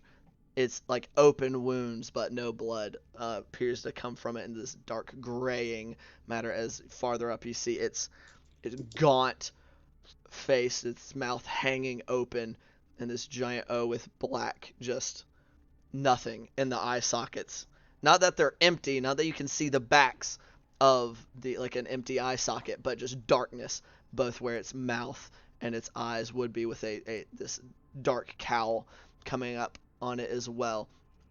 And next to it, where you see the model we used for Crowley, is another zombie-looking being, but standing up straight, not slouched and everything, with a dark, like a black iron chest piece that has the symbol of Orcus kind of emblazoned in like a gold in the center, with dark leathers encasing, but its limbs and its hands, with that's standing straight, with what may have been shortly cropped hair at one point, with bright burning orange embers in its eyes, which it does have. And you see a wickedly curved sword on one side, as well as a longbow upon its back. And all these things kind of turned their attention to you. They had been kind of facing inward. The cloaked figure and the more militant one had been facing each other, and they all turned to face this open door. And here's where we ask an important question, guys. Are y'all wanting to run late tonight? I am open to it if other people want to as well. And that's why I'm leaving it up to the group. Yep, that's what I figured, but I wanted to leave it up to the group as y'all had just gotten here. Okay. We've been tired. So, as you behold this disturbing and possibly dangerous sight, that's where we will be calling the session for the evening. Oh, and why you put me in this situation? Hell yeah, I want to keep playing. I know everybody wants to, but I'm putting, I know, me too. That's why I was putting it up to a vote. Tommy dives over everybody, does a tuck and roll. So we starting this tonight, whether y'all want to or not. But yeah, that's where we'll be calling it as Julian opens up this door and sees this. But thank everybody here for coming out to watch tonight. Thank you all for coming to play. Thank you, Mother, for coming to guest play with us again with Damu. I'm an idiot. For that nat 1, I had a birthday 20. I should have used it, but you have to call it ahead of time, though, right? As unfortunately, yes, ma'am. But I mean, that means you have one if you still have it if you come back to play. Next time I take vacation. Yeah. But yeah, thank you all so much, and happy birthday, mother. Late birthday. Late birthday for you. It is your birthday for us. But woohoo! But Best birthday present ever. This is great. Thank you guys. I'm glad. But yeah, thank you guys, everybody, so much for coming, and hopefully we'll figure out what is gonna go on here next week. And as we kind of peel out here, I'm gonna get something pulled up for us for a channel for us to raid. But while we do that, I'm also gonna talk about the fact that we are still doing our good gracious, we're still doing our stuff for Extra Life, which is benefiting a children's hospitals in continental North America. Do look into that. It is a worthy cause. It's helping out, sick kids everywhere. So take a look down there. Not to mention that you can get yourself entered to possibly win some cool stuff like a digital copy of Tasha's Cauldron and everything, as well as a gaming mouse and gaming keyboard farther along as we get closer to the end of our goal. Also, our very own Brittany is doing her Kickstarter for Spellbound enamel pins, which are D&D spell themed enamel pins, which are super fucking nifty. I believe we're actually a solid chunk of the way there to getting it funded, but do give that a solid consideration, as those should be fucking cool, and we can get more of them with new designs and stuff. But yeah, so we're going to go ahead and give our friends at TPK Roleplay a raid, as they appear to always be kind of streaming at the same time we are on these Monday nights. But, go give them some love. This is the TTRPG community. All works very hard to provide fun and interesting content. I hope everybody has a wonderful rest of their evening. Bye! Bye. Take it easy.